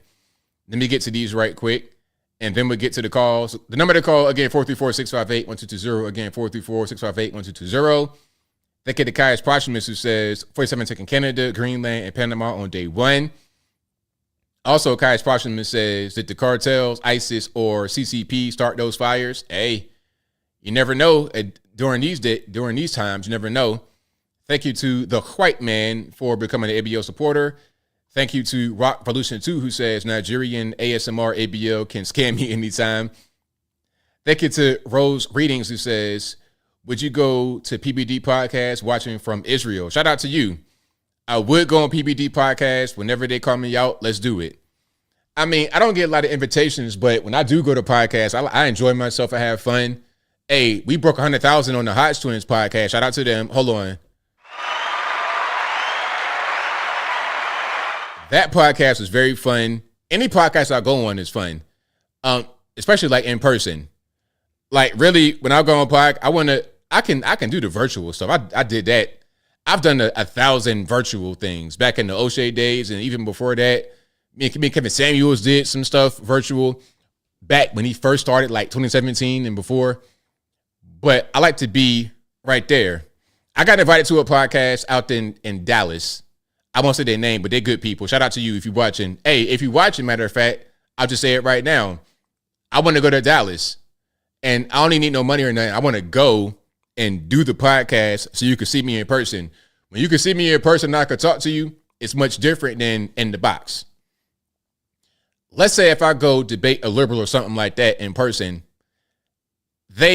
you be able to see a stark difference in person versus in the box. Much different. Different vibe, different energy. In person is the way they go for podcasts, in my humble opinion. So Patrick Bet David, Tim Cass, they already hit me up, but I'm waiting on them to hit me back. This is XYZ from Tim Cass. When have you come out? Okay, cool. I'm ready whenever you're ready. A year later, come on, let's do it, Tim Cass. All right. Who died 3 years ago? Oh, Jimmy Carter? Yeah, he been dead, unfortunately. All right, what else we got? Shout out to the white man for gifting 5 ABL memberships. I appreciate you for that. Thank you to Rita's Lover, who says, hi, ABL, great show. Love from the fam. Shout out to you. Thank you for your support as always. Thank you to Dude Raw for Show, who says ABL autonomous vehicles and warrants is wild work. 100% crazy. Hey, they're going to serve the warrant to your autonomous vehicle. All right, you in the car riding around, mind your business, lollygagging, and here come the federales. Boop. All right, he got a warrant. Pull him over. Send him right to central booking. You be right in the, they bring you in the underground passage. You come up, and you in the penitentiary. Big rocks, little rocks. Thank you to It's Lanita, who said, did you hear about Sunny Hostin husband being sued for insurance fraud? Sure did. Absolutely. It's Lanita says Trump warned him about brush fires in 2019. Hey, he's been talking about it, but, at a certain point, you got to listen. And if you don't want to listen, it's like, what happens? What are you going to do? Think of the Diamond G, who says the Vikings have a road playoff game in HE double hockey sticks. And I said it right this time. Thank you to It's Lanita, who says, how did this house pass inspection or get insured? Hey, I can't call it. I cannot call it. But yeah, the road playoff game, Oh, the Vikings. So where they got to go to LA? Hey man, they got to go somewhere else. They got to go to a neutral site. They got to go to Arizona or something. They can't play there in LA. Ain't no way. The fire's right there. The fire's right there. It's too dangerous. So no, they can't do that. All right. So let's keep on rocking and rolling. Y'all know what the deal is. Michael Critchlow says, idea, 4th of July ABL meetup in Virginia Beach. I'm sure Chesapeake Bob would endorse this. Hey, yeah, definitely. That'd be a good idea. Because I want to go back to Virginia in the summertime. Yeah, I'm going to try to go to Virginia more than I do now. Visit my family and stuff like that. So I probably would go definitely in the summertime. For sure. Hopefully ain't no hurricane going on. That's the only thing about summertime. It'd be hurricanes sometimes. But yeah, Independence Day, down the beach, that'd be fun. That'd be a lot of fun for a meetup. I might even do an oceanfront meetup. That'd be easy because they ain't going to trip by no permit or nothing like that down there. But maybe they will. Virginia's weird.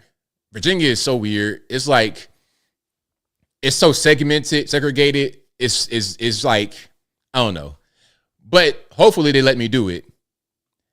I'm not going to be bringing the college beach weekend, rabble-rousing teens. I ain't going to bring them there. It's going to be a bunch of hardworking patriots having a good time down the beach, enjoying themselves. All right. But let's get to some calls. The number to call is 434-658-1220. Again, the number to call, 434-658-1220. And there's also an email for Skype in the description box. If you cannot get on for some reason, don't blame me, blame the white man, because it ain't my fault. But let's go ahead and get rocking and rolling here. 434-658-1220. All right, I'm reading some of the comments here. Yeah, but I'm definitely going to be doing some meet and greets this year. I read your comments on the community post I made. I am going to be doing some meet and greets coming up. All right. I think so far, the cities I'm thinking about, and there's more, Dallas, San Diego, Atlanta, Virginia Beach, maybe somewhere up north, maybe in Chicago, maybe. Is Chicago MAGA country? Y'all let me know. And let's get my sound fixed. Y'all give me a second, please. All right, perfect. 804, you're on the line. Who am I speaking to? Hi, ABL. My name is Byron Hirano. I called before. How are you this New Year 2025? I'm doing well, man. How about yourself? I'm doing well. In Hawaiian, hole makihiki ho. I'm so glad you're doing well. ABL, I'm with you. I cannot wait till the 20th of this month, Inauguration Day. How you feel? I am more than ready for it. I've been ready for the past 4 years for this day, so I can't wait. Man, me too. ABL, first of all, I can tell you this much. We don't want Canada. We don't want Canada. How do you feel? I mean, I'm not really a big fan of Canada either, so I say they could just have their thing, we have our thing, and that's fine. I agree. I was stationed in Washington State in the U.S. Navy for my first 3 years. And British Columbia is a very nice place of Canada. If we made British Columbia a protectorate, it'd be really nice. We'd have a clear passage to Alaska, but the rest of Canada, forget. We can forget Canada, the rest of Canada. I hear you. Yeah. As far as Greenland, I think it was Truman, if I'm not mistaken, who proposed to Denmark. I think it's Denmark, right? I forgot who controls Greenland. Denmark, yeah. But yeah. So I believe Truman proposed to Denmark that we make Greenland a protectorate, and Denmark rejected that. But strategically, it would be in our best interest to make it a protectorate and nothing more. I mean, we don't want nothing more than that. We already have what's that? The bases in Kreslavik or something like that, the capital. We have an Air Force base there, but strategically it makes sense. But we don't want to make it more than anything but a protectorate. I understand. What do you think? I mean, yeah I see what you mean. Yeah. By the way, I'm from Hawaii. I'm Japanese Filipino by bloodline. Have you ever visited Hawaii? I've not. Oh, ABL, go there.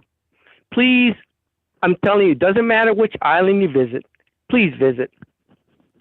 Oh, I'm gonna do it. I mean, I've heard a lot of good things about Hawaii, so I got to go check it out. Please go. Let me tell you what. Other than New York, as far as diversity, it is one of the most diverse states in our union. 80% Asian, but let me tell you what. No one race has an advantage in the state of Hawaii. So whenever I hear this white privilege, I cringe because let me tell you what. White, black, like you say, Puerto Rican candy stripe. Nobody in the state of Hawaii has any privilege. Believe me, ABL. When I was growing up in elementary school, I had a Hawaiian classmate of mine who's failing ancient Hawaiian history. Literally call me, hey, you dumb Jap. So I tell him, whatever, connect. We get into a fight. We get into a physical fight. And by lunchtime, we best friends. What do you think of that? Hey, that's kind of how it is. You know, it's like we got some issues. Let's work it out right quick. And it's all good. No hard feelings. Yeah, ABL. And isn't that the spirit of the United States of America? Come to our country lawfully, grow, assimilate. Look, we all have differences. Sometimes we beat each other up. But let me tell you what, beyond just a physical fight, when you're in elementary school, that's normal, right? But as an adult, we shouldn't do that, correct? Right, yeah. So ABL, blessings to you. I served in our U.S. military, U.S. Navy. I have my opinions. I hate communism. I'm looking forward to our next presidential administration, which is under Trump. I believe great things are coming for the United States of America in the next 4 years, but not just the United States of America. I think overall, globally, ABL, everybody is looking forward to a strong United States of America. Peace, prosperity, globally. What do you think, ABL? Right on target. ABL, thank you for your podcast. Thank you for your live feed. And God bless you, ABL, and God bless the United States of America. You have a blessed 2025. Thank you for the call, man. See you later, ABL. Thank you. Thank you. Yeah, good night. Bye-bye. All right, shout out to the caller for the call. Great call. Keep on rocking and rolling. Let's go to anonymous caller. Who am I speaking to? Hello? Yes. Hello? How you doing, ABL? It's all good. What's happening? Have you listened to any of the press conference for President Trump? I mean, President-elect Trump. Have I seen what now? Any of the press conference? Are you hear any of the press conference? I've seen some of it, yes. So what do you think of it? Everything's cool. I don't see anything outside of the ordinary. Sounds pretty good to me. Sounds pretty good to you? Okay. So do you believe that did he mention anything, any mechanism that's going to they plan to implement to lower food and gas prices? Do you listen anything in the press conference? I'm not quite sure I heard anything about that. Huh? Maybe I missed it. I'm just saying that. I'm just asking because I was hoping to hear something about any mechanism that's planning to use to lower food and gas prices and lowest interest rates. But I didn't hear anything. Okay, yeah, I'm not quite sure I heard that one. Okay, but I hear something that is completely relevant, what he promised about buying Greenland. I mean, how is that going to benefit the average American? Can you elaborate on that? I'm the biggest fan. I mean, I didn't vote for the guy, but he's the president. He's going to be my president. So I'm hoping that probably you could elaborate better than maybe I'm missing something there. I never heard a promise that he was going to buy Greenland. I never heard that. Well, his son went yesterday to talk to the government official in Greenland, and then they turned back on him. So was it a promise? Was it a promise to buy Greenland? Yes. When did he make that promise? Well, in the press conference, he said we want to take it. He said first he said he wants to buy it in one of the conference. Then he says he's going to take it, and he says including military force. So I mean, I'm this guy's confused me. Well, look, you got to get your facts right, because there was a question asked of him where they were asking him, "Are you going to rule out military force?" He says, "No, I'm not going to rule it out." That does not mean he's going to use it, and he says he's not going to rule it out. So he could or he could not. So if people there don't want to be sale because they already, Prime Minister said Greenland is not for sale. So how is he planning to do that? And why investing time and energy in things like getting the Panama Canal back? I mean, he has no idea. And getting being kind of a part of the 51 strike. When other problems, we got bigger problems. I thought people voted for him. I didn't vote for him, but people voted for him to lower food and gas prices and a lower interest rate. He promised to 1%. Why is not talking to Putin? Why didn't he send to someone to talk to Putin so he could end the war in one day as he promised? Why focus on things that is going to have no impact, no positive impact of the average American, except for people that make money could invest in the natural resources of Greenland, or if they decided to take the Panama Canal back, we're going to have investors step up. They decided to purchase and increase the fare. But that's not going to benefit the average American. So can you please elaborate why he's doing that? You asked me about 15 questions. What question do you want to ask me? All of them. Why is he investing all of them? Give me one question. How about that?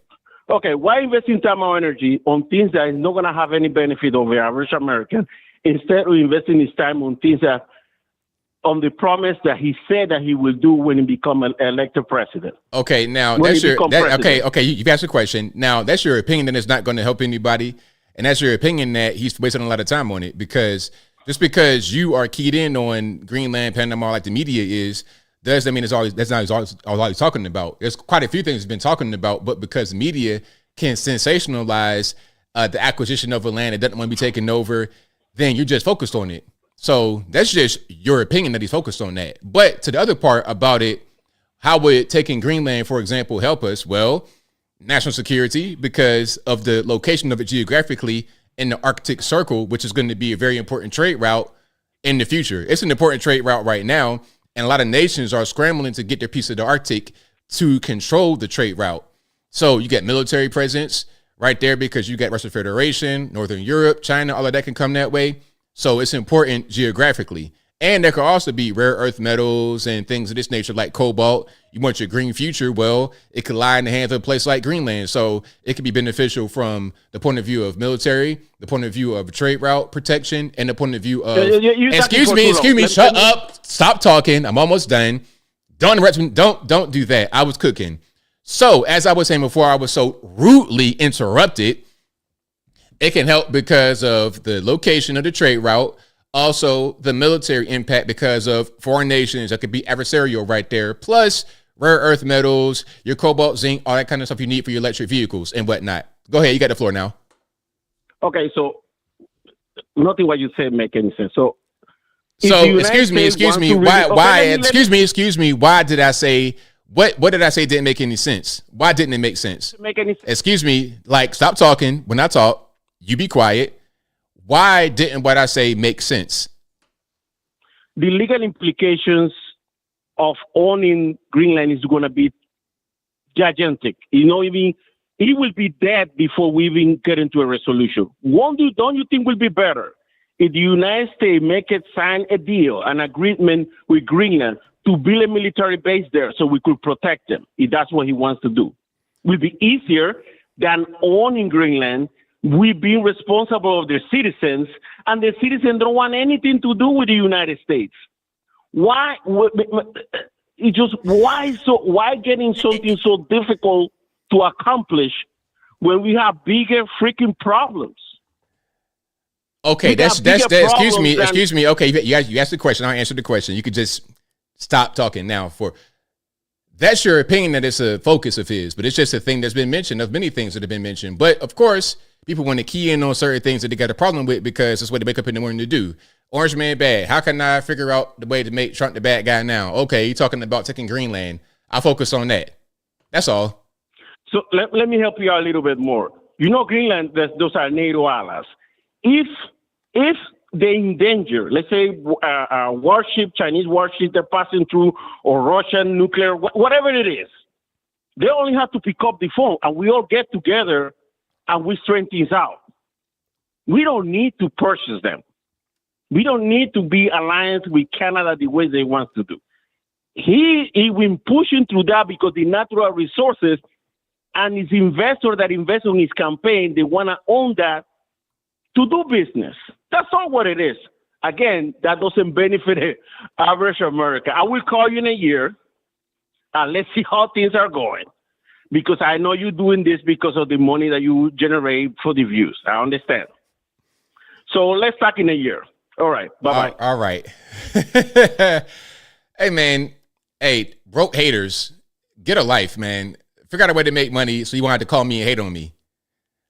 Like, hey, bro, if you need some money, hey, do you need some money? Shout out Terrence Howard. Do you need some money? Is that what it is? Because I don't got it. I'm broke. I don't got no money. I'm just doing what I do for fun. Anyway, let's go. Let's keep on rocking and rolling. The number to call, 434-658-1220. All right, Scott Caller, who am I speaking to? Hello? Yep. Oh, hey, ABL, Stanley. How's it going, mate? It's all good, man. What's happening? Yeah, everything's good, man. Thank you for taking my call. No problem. Yeah, so where do I even start? Yeah, you know what's really funny about people like Ivan is that he would never keep the same energy with people in his side of the camp. Where's that same energy with the people, well, with people like Joe Biden and his administration? He'll never put them on the same pedestal. He'll never critique them when they do things. So what's really interesting and what's really funny is that, and what's when he says, "Oh, you're not making any sense." What makes no sense is given billions and trillions and gillions and fillions and billions and dillions to other countries around the globe to fund war and destruction and death, and to obviously illegals who hate the country, just want to drain your country and bleed your country dry, to criminals. I mean, I could just go on and on and on. And what has Joe Biden and his administration done for your country when it comes to energy, natural resources, oil, etc.? He's completely just as soon as he got into office, from what I can remember, he completely just turned everything off and is bought from other countries, which has obviously increased the price.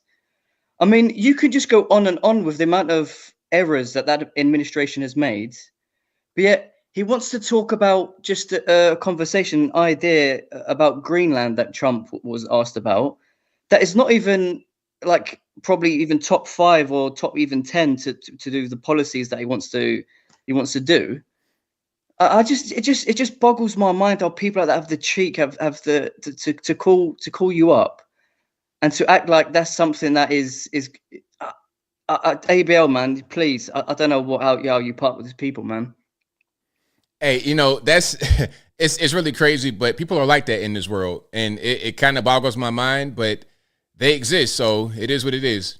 Yeah, all I ask, that Ivan, if you're listening, keep the same energy, man, and keep to your promise as well. Call back in a year, and if Trump has maybe not bought Greenland, or he has, or maybe he's put some military bases there, or whether he's used in the natural resources of Greenland, or whatever it is. If you're wrong about it, call up and apologize. I guarantee he won't do that. And look, the H-1B visa issue with the issue that Trump is, from what I know about it, I don't necessarily agree with it, and I don't know what side of the aisle Trump falls on that. Whether he does agree with it, because I know a while ago he said that he didn't agree with it, but now I don't know if he says he is agreeing with it, because I think the jobs should be for Americans and Americans only. Obviously, you shouldn't really bring in 70-80% of India to fill those jobs, and obviously for cheap labor. I mean, I don't know what your thoughts are on that issue. What's your specific question on that? Is Trump obviously going along with that H-1B visa thing? And do you think obviously bringing in people, or I think the statistics is about 70 to 80% of those workers are going to be from India, and obviously they're going to work for a cheaper wage and take jobs away from Americans. Yeah, I mean, the thing about the H-1Bs is that the system is abused, and that's the problem. Like, if it's going to be a good system that is implemented properly, I'm not necessarily against it, but it can't be abused. It can't be used just as a mass migration program to get non-skilled people. It's got to be used for the original purpose properly, rather than just whatever. You know, that's the thing. And of course, the bigger issue is the southern border, because H-1Bs is one thing that we can address, but we got to get the border closed up first and foremost.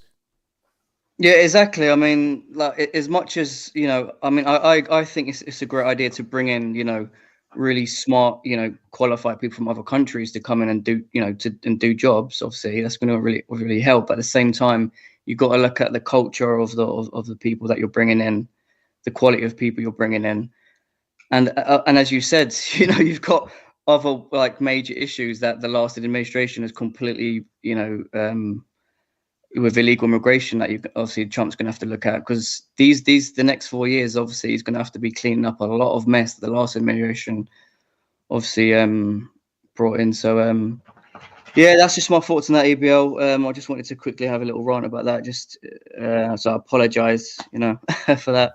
But yeah, thanks for taking my call, and hope you have a good one, mate. And shout out to everyone in chat. Thank you for the call, man. Definitely appreciate you. All right, take care, mate. See ya. Bye. All right, great call. Shout out to the caller.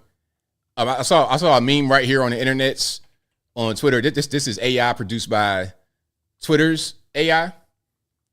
Shout out to Isaiah Washington. I met him in DC many years ago. He's on Twitter, still doing his thing in the conservative movement. But you can see who that is. Now, we know what's happening, and I was saying this earlier. Didn't I say it? It's like he's Nero, basically, and California's burning. This is him right here. King Gavin, a.k.a. Nero, a.k.a. My state is burning. What am I doing? What did I do to prevent this? How did I neglect the forest for years and years? I've been the king for many years. What have I done to protect my state from this madness? Not a whole lot. So that meme right there, again, it's AI. That meme fits perfectly. This picture fits perfectly with what's happening in the state right now, unfortunately. And again, if you're out there in California, you got any loved ones out there, please be safe, and prayers out to y'all. Let's keep on rocking and rolling. All right, let's go. 954, you're online. Who am I speaking to? Hello. Now, I'm already triggered, and I don't know. Let me slow down because I don't want to cuss. I'm already triggered. So, Dream Act baby here, okay? Purple pill. You have not convinced me, ABL. You have not convinced me. Why should I take this red pill? I've not convinced you. So what do I need to do to convince you to go all the way, take the red pill? Bro, do you understand? Trump is about to make immigrants great again? Y'all don't even understand. Like, I don't even know how, because I'm conflicted. Dream Act baby here. Like, I ain't asked to be here. That's all I'm telling you. And I'm conflicted, but I get it. But y'all got to turn off the faucet somehow, and y'all just gonna make immigrants great again. Because not only are we gonna come back with so much skills, we gonna really teach y'all what the outside world is all about. Okay, and we gonna prove it to you. But all the time, we know we toxic. Y'all toxic too. We in the same community, sir. That's we right. In the same community. So how do I take the red pill again, sir? Well, I don't know what I got to tell you. I mean, do you like what Trump is doing? Yes, I voted for purple pill. You already know who I voted for, RFK. Now, I'll tell you what, though. I'm for I know there's some people that are from the old country that you don't want to follow you. I mean, there's always a city, though. There's always a who, no? A city. Or a city? I mean, y'all ghetto. Ooh, listen, you want the city girl to come out of me, or you want the Jamaican patois to come out? Which one? Hey, I speak Y'all that too. about to make immigrants great again. That's all I'm telling you. The days where we used to outrun ICE all day, the days where we used to hide, because if my mother is selling at the swap meet, we got to hide because ICE might pull up. We got this, okay? Immigrants will be great again, and we still going to be doing the toxic stuff. Trump can clean up the house, but we will be back with a vengeance. The way I look at it is this: Trump not going to go after somebody grandma in a Jamaican restaurant cooking the beef patties, all that kind of. I mean, he not. That ain't the problem. My mama is scared. Okay, my mother already said she not go down to Jamaica when everybody trying to go down, and she said she not going because she don't want to get deported. I said what? What? But yet she got the nerve to talk about she praying. And I'm like, I think you're conservative, though. No, immigration great again. Listen, Trump is about, I'm conflicted. Trump is about to make immigration great again. We've been crossing the border. How you think I got here? I mean, nana boo boo. That's I don't know what to tell you. Look, the border crossing been going on, but not to this level though. Not to the point where it's everybody. I'm talking about ISIS. Look, ISIS. You got from all over the world. It ain't just like okay, Jamaica. I don't know. Blame the white man. I don't know what to tell you. That's what I'm saying. Democrats. Look, it ain't just like the Caribbeans, Jamaicans, Haitians, Dominicans. It ain't just them coming across. That sound like a you problem, sir. I don't know what to tell you. But look though. You got the whole world coming, and I know you don't want nobody popping up in your grandmama's establishment talking about Allah Akbar. You don't think we know how to fight? You don't think we know how to fight? But you can't fight dirty? Hey, you ain't fighting no bomb or no dude chest you can't see. Listen, we will figure it out. The speaking drums, look that up. It will be back. Hey. Okay, it will be back. Systematic racism is still here. What do you have to say about that? How so? Oh, okay. Remember I told you, you're going to hear about it soon. And remember, Dream Act Baby came for you. Okay. Just remember that. Remember that. You're not going to understand it right now. But you're going to understand it soon. You're about to make immigrants great again. But you got to tell me you can't be vague. You got to tell me you can't be vague like that. You want me to tell you about the systematic racism? Yeah, tell me. Fill me in. Your channel not ready for that. Oh, we ready. Trust me, we ready. We some really smart people, really intelligent and curious people. You got to let us know. I'm a purple pill baby, and not only do the Democrats come for me, even the Republicans, and I'm just an independent. Y'all leave me alone. Mm-hmm. Please leave me alone. Okay, so where's the systemic racism at though? Oh, definitely over here in the blue.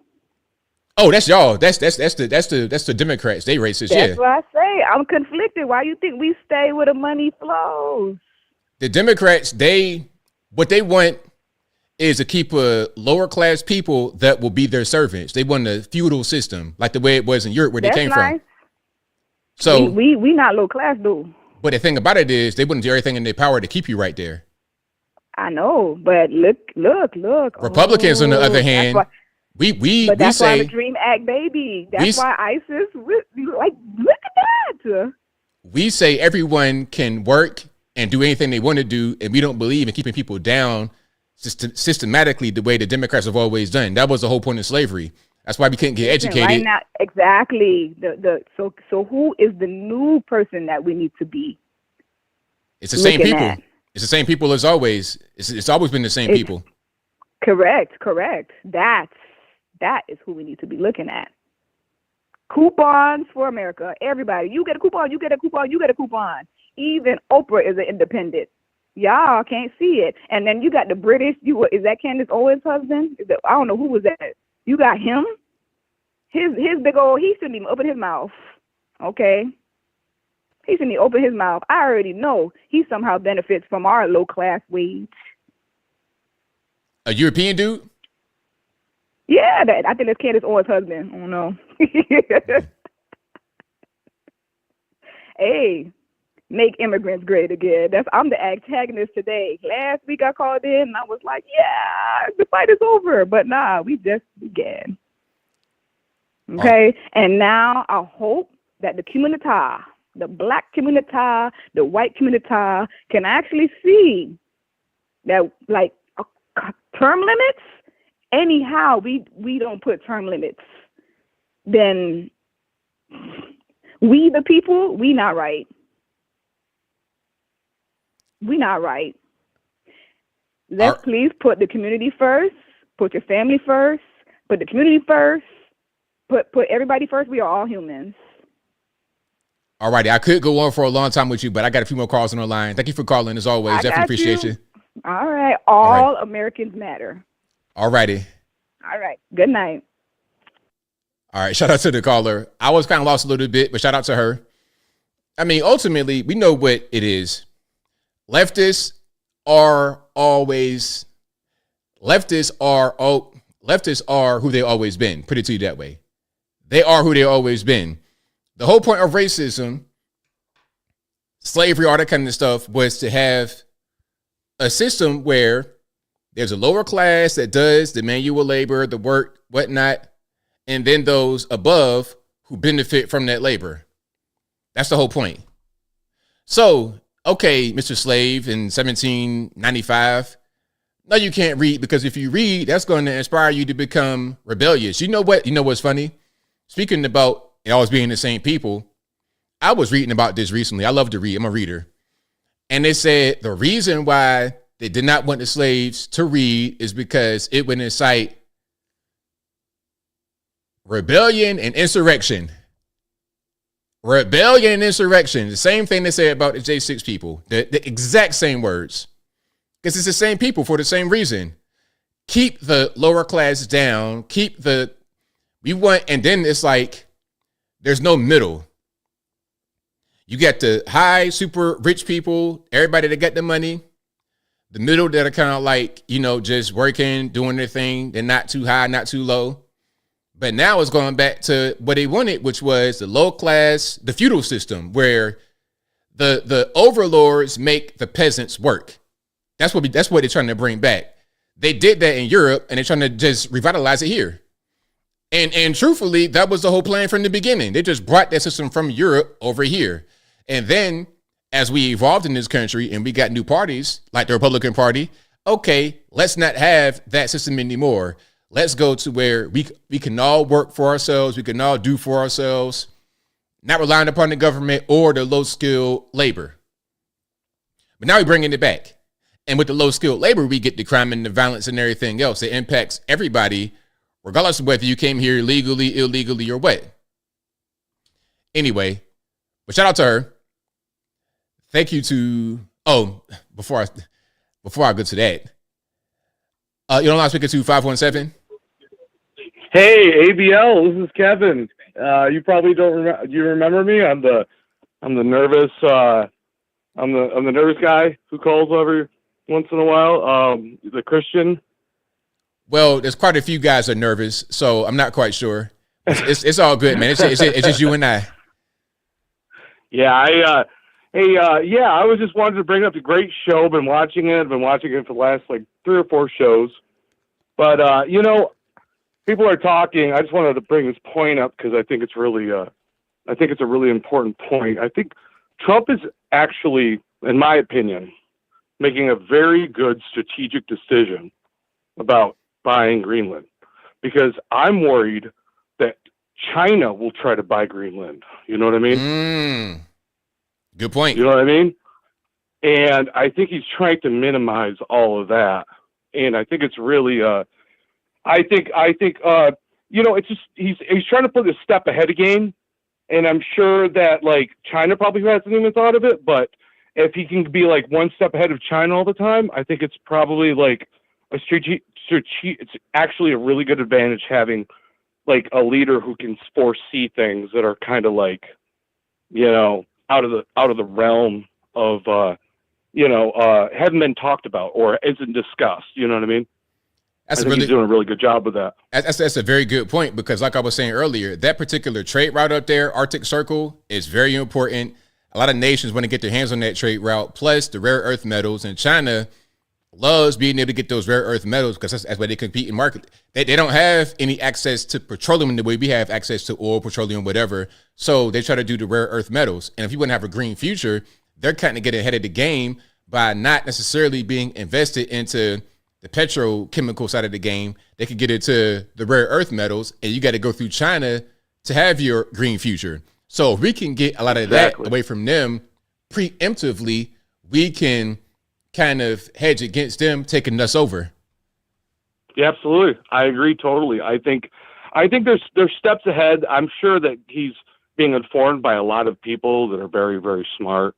So I'm sure that this is being discussed on the table, but I think it's not being disclosed to the public yet because I don't know if Trump yet wants everyone to know that he's playing the one step ahead game, and it's really a good idea. And I mean honestly, like and back in another totally different subject, I am so glad to see the Christian involvement in this election. So incredible, I'm a Christian. It makes me proud because I believe in Christianity. I believe I don't know if you are a Christian or not, but I think it's one of the most important. It's some of the most important sayings that have progressed this country, and I'm going to say the world because Christian nations are they're quite what's the word I want to think about? I can't think of it. I'm so nervous, but they're just prosper. That's the word I was looking about. But they're just prospering so well, and. But I'm glad to see that they stepped up, and everybody that did it, everybody who's watching the show that stepped up and is a Christian. Amen to you. God bless you for foreseeing, as we said, foreseeing, but solving this is solving the problems. So anyway, but that's all I wanted to say, ABL. Well, thank you for the call, man. Definitely appreciate you. Yeah, no problem. Thanks a lot. God bless. Nice show. All your shows are amazing, dude. I get more entertained by you than almost any news station that I watch. So appreciate you, man. Thank you, man. Appreciate you. All right. God bless. All right. Shout out to the caller. Great call. And the number to call, you already know what it is, 434-658-1220. Again, 434-658-1220. And what he said about China potentially buying it, that's 100% on point, because think about China is that they are, it's kind of hard to really put China in the proper context. Like, there's so many people in China, so many mouths to feed. It's a really complex thing. What's that? 1.3 billion people. That's a lot of people. And not just China, but China's satellite nations. You're talking about South China Sea and Taiwan and all that kind of stuff. Southeast Asia, all of that is Chinese influence. So Greenland, that'd be really big for them to acquire if they were to do that in the future. So let's keep on rocking and rolling. Let's go. 571, you're online. What's speaker 2? Hey, what's going on, ABL? This is Fragniac, man. All righty, man. What's going on? Man, not a whole lot, man. I just wanted to come on, man. I didn't get a chance to holler at you when you hit that 1 milli, boy. Proud of you, man. I'm happy for you, man. VA all day, no matter where you stay. We in the building, baby. Yes, indeed, man. Thank you. I appreciate that.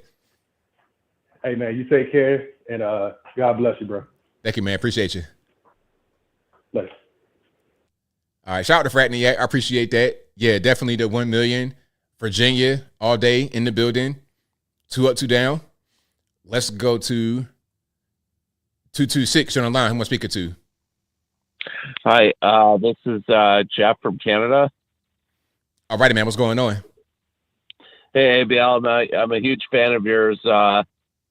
Actually, I've finally got a hold of you.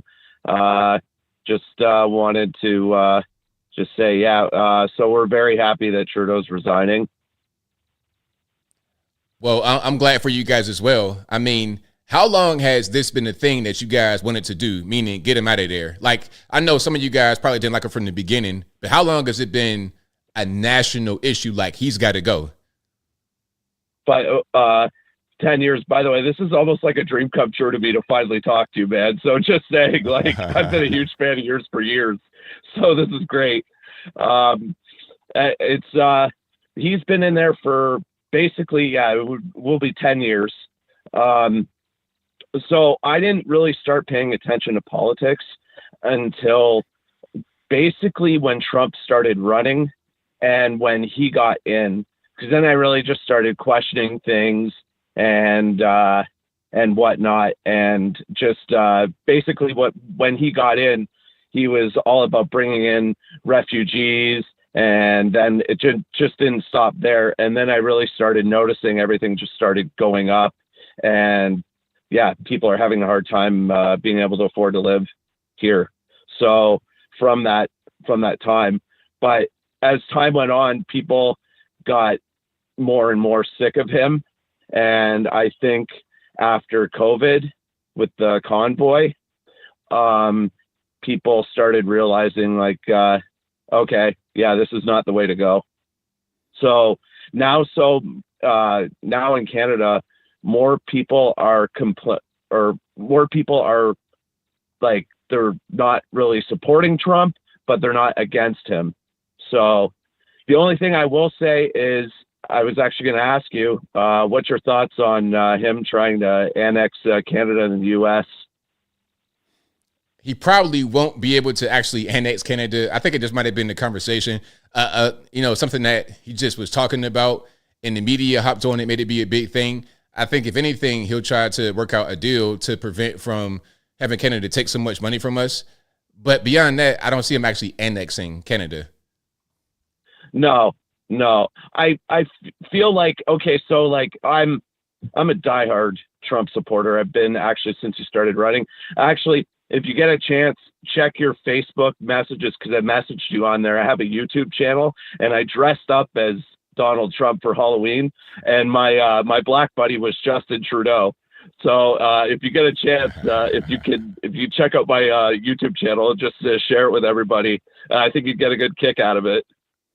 That sounds hilarious, man. So I'll check it out and see what I see. Yeah. Well, originally, this is what I wanted to do. Is I wanted to go to a Polyev rally when he starts campaigning, and I was going to dress up as Trump. But now, and my buddy was going to be Trudeau. But ever since I started seeing this whole like thing with him trying to take over Canada, I'm like, I don't want to piss him off. Right. Like, so, but yeah, actually that's kind of one of the things that I've always like, I would love to meet Trump, but again, like, yeah, I don't want to make the news for that reason or anything like that. But yeah, I'll give you my YouTube channel right now if you want to just like take it down. All right, go ahead. It's WJRMYOP. All righty, man. Thank you for calling. Definitely appreciate you. Thanks a lot, Anthony. Have a good night, man. Same to you. Bye. All right, shout out to the caller. Loving the energy, man. Shout out to you. Keep the same energy. All right, let's go to, okay, anonymous caller. Who am I speaking to? Whoa. Hello? Yes. Hello. Yes. Who am I speaking to? ABL? Yeah, this is me speaking to you. All right, anonymous caller. All right. Wait, my phone's upside down. I just dropped it. All right. Okay, it's not anywhere. So, you there? I'm here. Okay, something's on my phone. Just dropped it. Okay. All right. Couple of questions, and don't get mad at me for this, but I've been holding on to like 5 questions. I've been watching you since I think 2016, and I can memorize one, and it's not my last question. So, and I'm not trying to. I like you, so don't think I'm trying to like hurt you enough. All right, be careful now. Be careful. Don't say nothing crazy. No, of course not. All right, go ahead. You said in a show back in 2019 that if black people wanted reparations, why did they not ask back in 1900s or whatever? And I was thinking in my head, well, it's unfathomable to ask back then because they didn't even have rights as human beings. So what did you mean by that? Like, I don't get it. You're a smart guy. I don't know if I missed something. So this was 6 years ago. I don't know exactly what I said. I don't know the full context. I know what I think now, but I don't know what I said back then. But what I probably said was something like, what did I say now? What you said was, why did they ask back then? And my reaction was, because it was scary back then. They're not going to ask for that back then. You're telling me, you're saying that's what I said, but I'm not quite sure I said it. I'm not quite sure I said those exact words. I may have said something along those lines, but if the words are a little bit different but sound the same, the meaning is different. So let me just say what I probably said. What I probably said was, if you're going to have reparations, it should have been given out back then after slavery ended, right around 1865, because you'd be able to identify the slave and the slave owner. But you wouldn't have come back many years later, post-slavery, where everybody's dead who was a slave, and then try to figure out who was a slave, who was a slave owner, all this, that, and the third. It don't make no sense.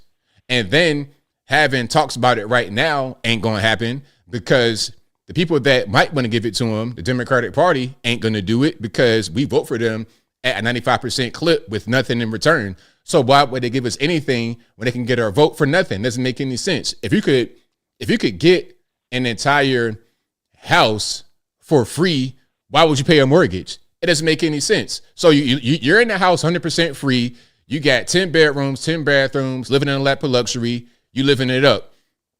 Somebody comes and says, hey, you should pay mortgage. Why? Because you owe to the people that had the land. Okay, I'll look into it. I'll study it. And the study goes on for 30 years. And by the time the study is done, you left the house, you didn't die and everything else. And then the beat goes on to the next person. You see what I'm saying? Does it make any sense? The mouthful. I was kind of trying to brainstorm for my next question, but yeah, but I remember what you said. I'm not mad at you. I mean, that's what you're saying. I said, but I don't have the video to prove it. So we could just take what I said for what I said. But go ahead. What's your next one? All right, next question. Okay, next statement, actually. You saw that clip where you played the fire and you said, what's that thing in the sky? What's that thing in the sky? Think we missed that? That's similar to my reaction when you were we were in a debate with this black lady, split screen. You was on the right, she was on the left, and she had, I think, the White House or something in Washington in the background. And I'm telling you, Anthony Bryan, and I saved some clips for you, but I don't know if I'll ever be able to get it to you, unfortunately, at this point. And there was a little UFO that shot up and to the right in her, I think it was in her frame. I have very quick eyes, so I caught it. I took a couple of freeze frames and sent it to you, but I couldn't get a hold of your your email and stuff, so I couldn't get it to you, unfortunately. Next, go on. Okay, that was probably Reese, and Reese was in the studio all the time. So it wasn't like she was in front of an actual, like in front of DC for real. She was probably in front of a green screen. Well, green screen or non-green screen, I saw a little. But listen, though, if it's a green screen, that means it's not real, so it don't matter. You understand? The green screen would actually have real. No, I understand what you mean. I know about green screens and blue screens. Bro, I could put a green screen up. I got a green screen right here. Look, I got a green screen right here. Look. I could put the green screen up and put anything behind me. I could put anything. I could put Bart Simpson behind me. So it don't matter. It's not real. But what's your next thing? No, I know it's not real, Anthony. I know all that stuff. I'm just saying that when they have footage, CNN or whatever, they have footage of a real. No, not all the time. No, not all the time. Sometimes, but not all the time. Sometimes they got logos. They got. Bro, listen. Hear me very well. If you see somebody in front of a green screen, assume that whatever's behind them is not real. It may look real, but assume it's not real. Okay. What's your next thing? Sorry? What's the next thing you got? Come on, boss. The next topic is. All right. Next topic is okay. I was scanning throughout the internet for like many years, and a lot of the left is saying, "Why are you people voting for Trump, or why are you supporting Donald Trump?" And they said that Trump says he's going to give police more powers than they already have. And what a lot of people are saying is, I don't know what city you live in or how it is in your city, but some people's observation is they have all the powers, but they're choosing for whatever reason to not deal with things that are blatantly obvious right in front of their face. I think it's a left agenda, which is extremely destructive. Drug possession is illegal. So why is it they're allowed to smoke drugs on the street? Why are they allowed to do that? Normalize drug dealing. Why is it that they don't, no disrespect to them, but and I don't know how to say this nicely, but it's so obvious that it's right in front of their face and they do absolutely nothing about it. What's up with that? But then when other people are accused of something they never did, all of a sudden they come 6 deep. What's your question? Like, what's your, hold on. You kind of like saying a lot. What's your specific question? So why in the world is it I'm not doing this? All right. I don't know what happened. His call hung up. Shout out to him. All right, man. Shout out to you, boss. I need you to continue to watch and learn, man. But I think we can end it right there. Shout out to you guys. I appreciate y'all for being here. Shout out to the green screen. Bro, listen, anybody that's listening to me right now, if you see a green screen, I could put anything back there. It might look real to you, but it's not real. I could put AI back here. I could put CGI computer models. Okay, when you're watching a movie and you're seeing flying saucers and people that got powers and it's not real. What'll happen a lot of times on movies, they'll be doing the whole thing in front of the green screen. You see how easy I did this. This is just an Elgato green screen that's always right here. I can lift it up and then I can, on my regular OBS, my little $1,000 computer, I could just turn off stuff real easy. Okay, I could just turn the background completely off. Let me see if I can pull the filters up. Yeah, I could just go like this. Boom, and it's over. All right. There's a flag waving behind me. I could put a UFO back there. But guess what, though? You know, there's not actually a flag behind me. Shout out to my man. Hey, that was a fun call, man. I appreciated that. But you go ahead and put that green screen down. Hold on. Easy. But if you like what you heard tonight, if you enjoyed the content in general, please give the video a thumbs up. Like the video, share the video, do all that good stuff. That'll help me out tremendously. Yeah, so the green screen, that's for Uncle ABL. So when I'm on Uncle ABL doing my thing, that's why you're able to kind of see it that way. Alrighty.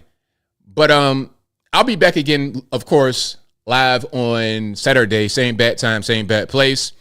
We got snow coming on Friday. They're talking about 3 to 5 inches of snow where I live. Atlanta, they might be ready for some snow. Hey, if you live in down south, Atlanta, that snow is going to get you, man. Snowmageddon Part 2. Please drip your faucets. It might be a tad bit too late to insulate your pipes, but definitely drip your faucets. Don't have broken pipes. We don't got time for that in this year of our Lord 2025. Be safe out there if you're going to be in the storm. I would suggest you don't be on the road driving in a place where they're not ready for snowstorms normally, especially. Shout out to you, Pablo, in Michigan. I know you guys ready for the snow in Michigan, but down here, we don't get snow. If it snows, it'll snow like one time in the year, and it'll be melted by the time it's 12 noon. It'll snow overnight, and by the time noon comes, it's all gone. So y'all be safe, be warm. Don't let the pipes freeze and burst on you. Nobody has time for that. Super chats, do I have any more before? I think I got everybody. Shout out to you guys who super chatted. Shout out to you guys who are watching, retweeting, and super chatting. I appreciate y'all for what y'all do. I could not do it without you. Again, I'll be back live again on Saturday. Same bat time, same bat place. 8 p.m. Eastern time to right around right now, 11 p.m. Eastern Standard Time. Thank you to everybody who's been watching, retweeting, super chatting. Thank you to the mods for keeping the trolls in check. I really, really appreciate y'all for what you do. But that will be a wrap for me. I'll be back putting out a lot of pre-recorded content on the channel every day. Uncle ABL is back. I already got 2 videos out. I did another one today. It's going to come out tomorrow. And we got a lot more content on the way. So y'all be on the lookout for that. I'm on Rumble, of course. You guys follow me on there. Just search ABL, Anthony Brian Logan. You'll see my verified thing there. This is also an audio streaming podcast. It'll be available on your favorite audio streaming platforms, whether that be Google Play, Apple iTunes, Spotify, etc. Link for that will be in the description. Also, Just go to your favorite audio streaming platform and search ABL Live. Watch the pot right on up. But until next time, y'all be safe. I'm out and peace.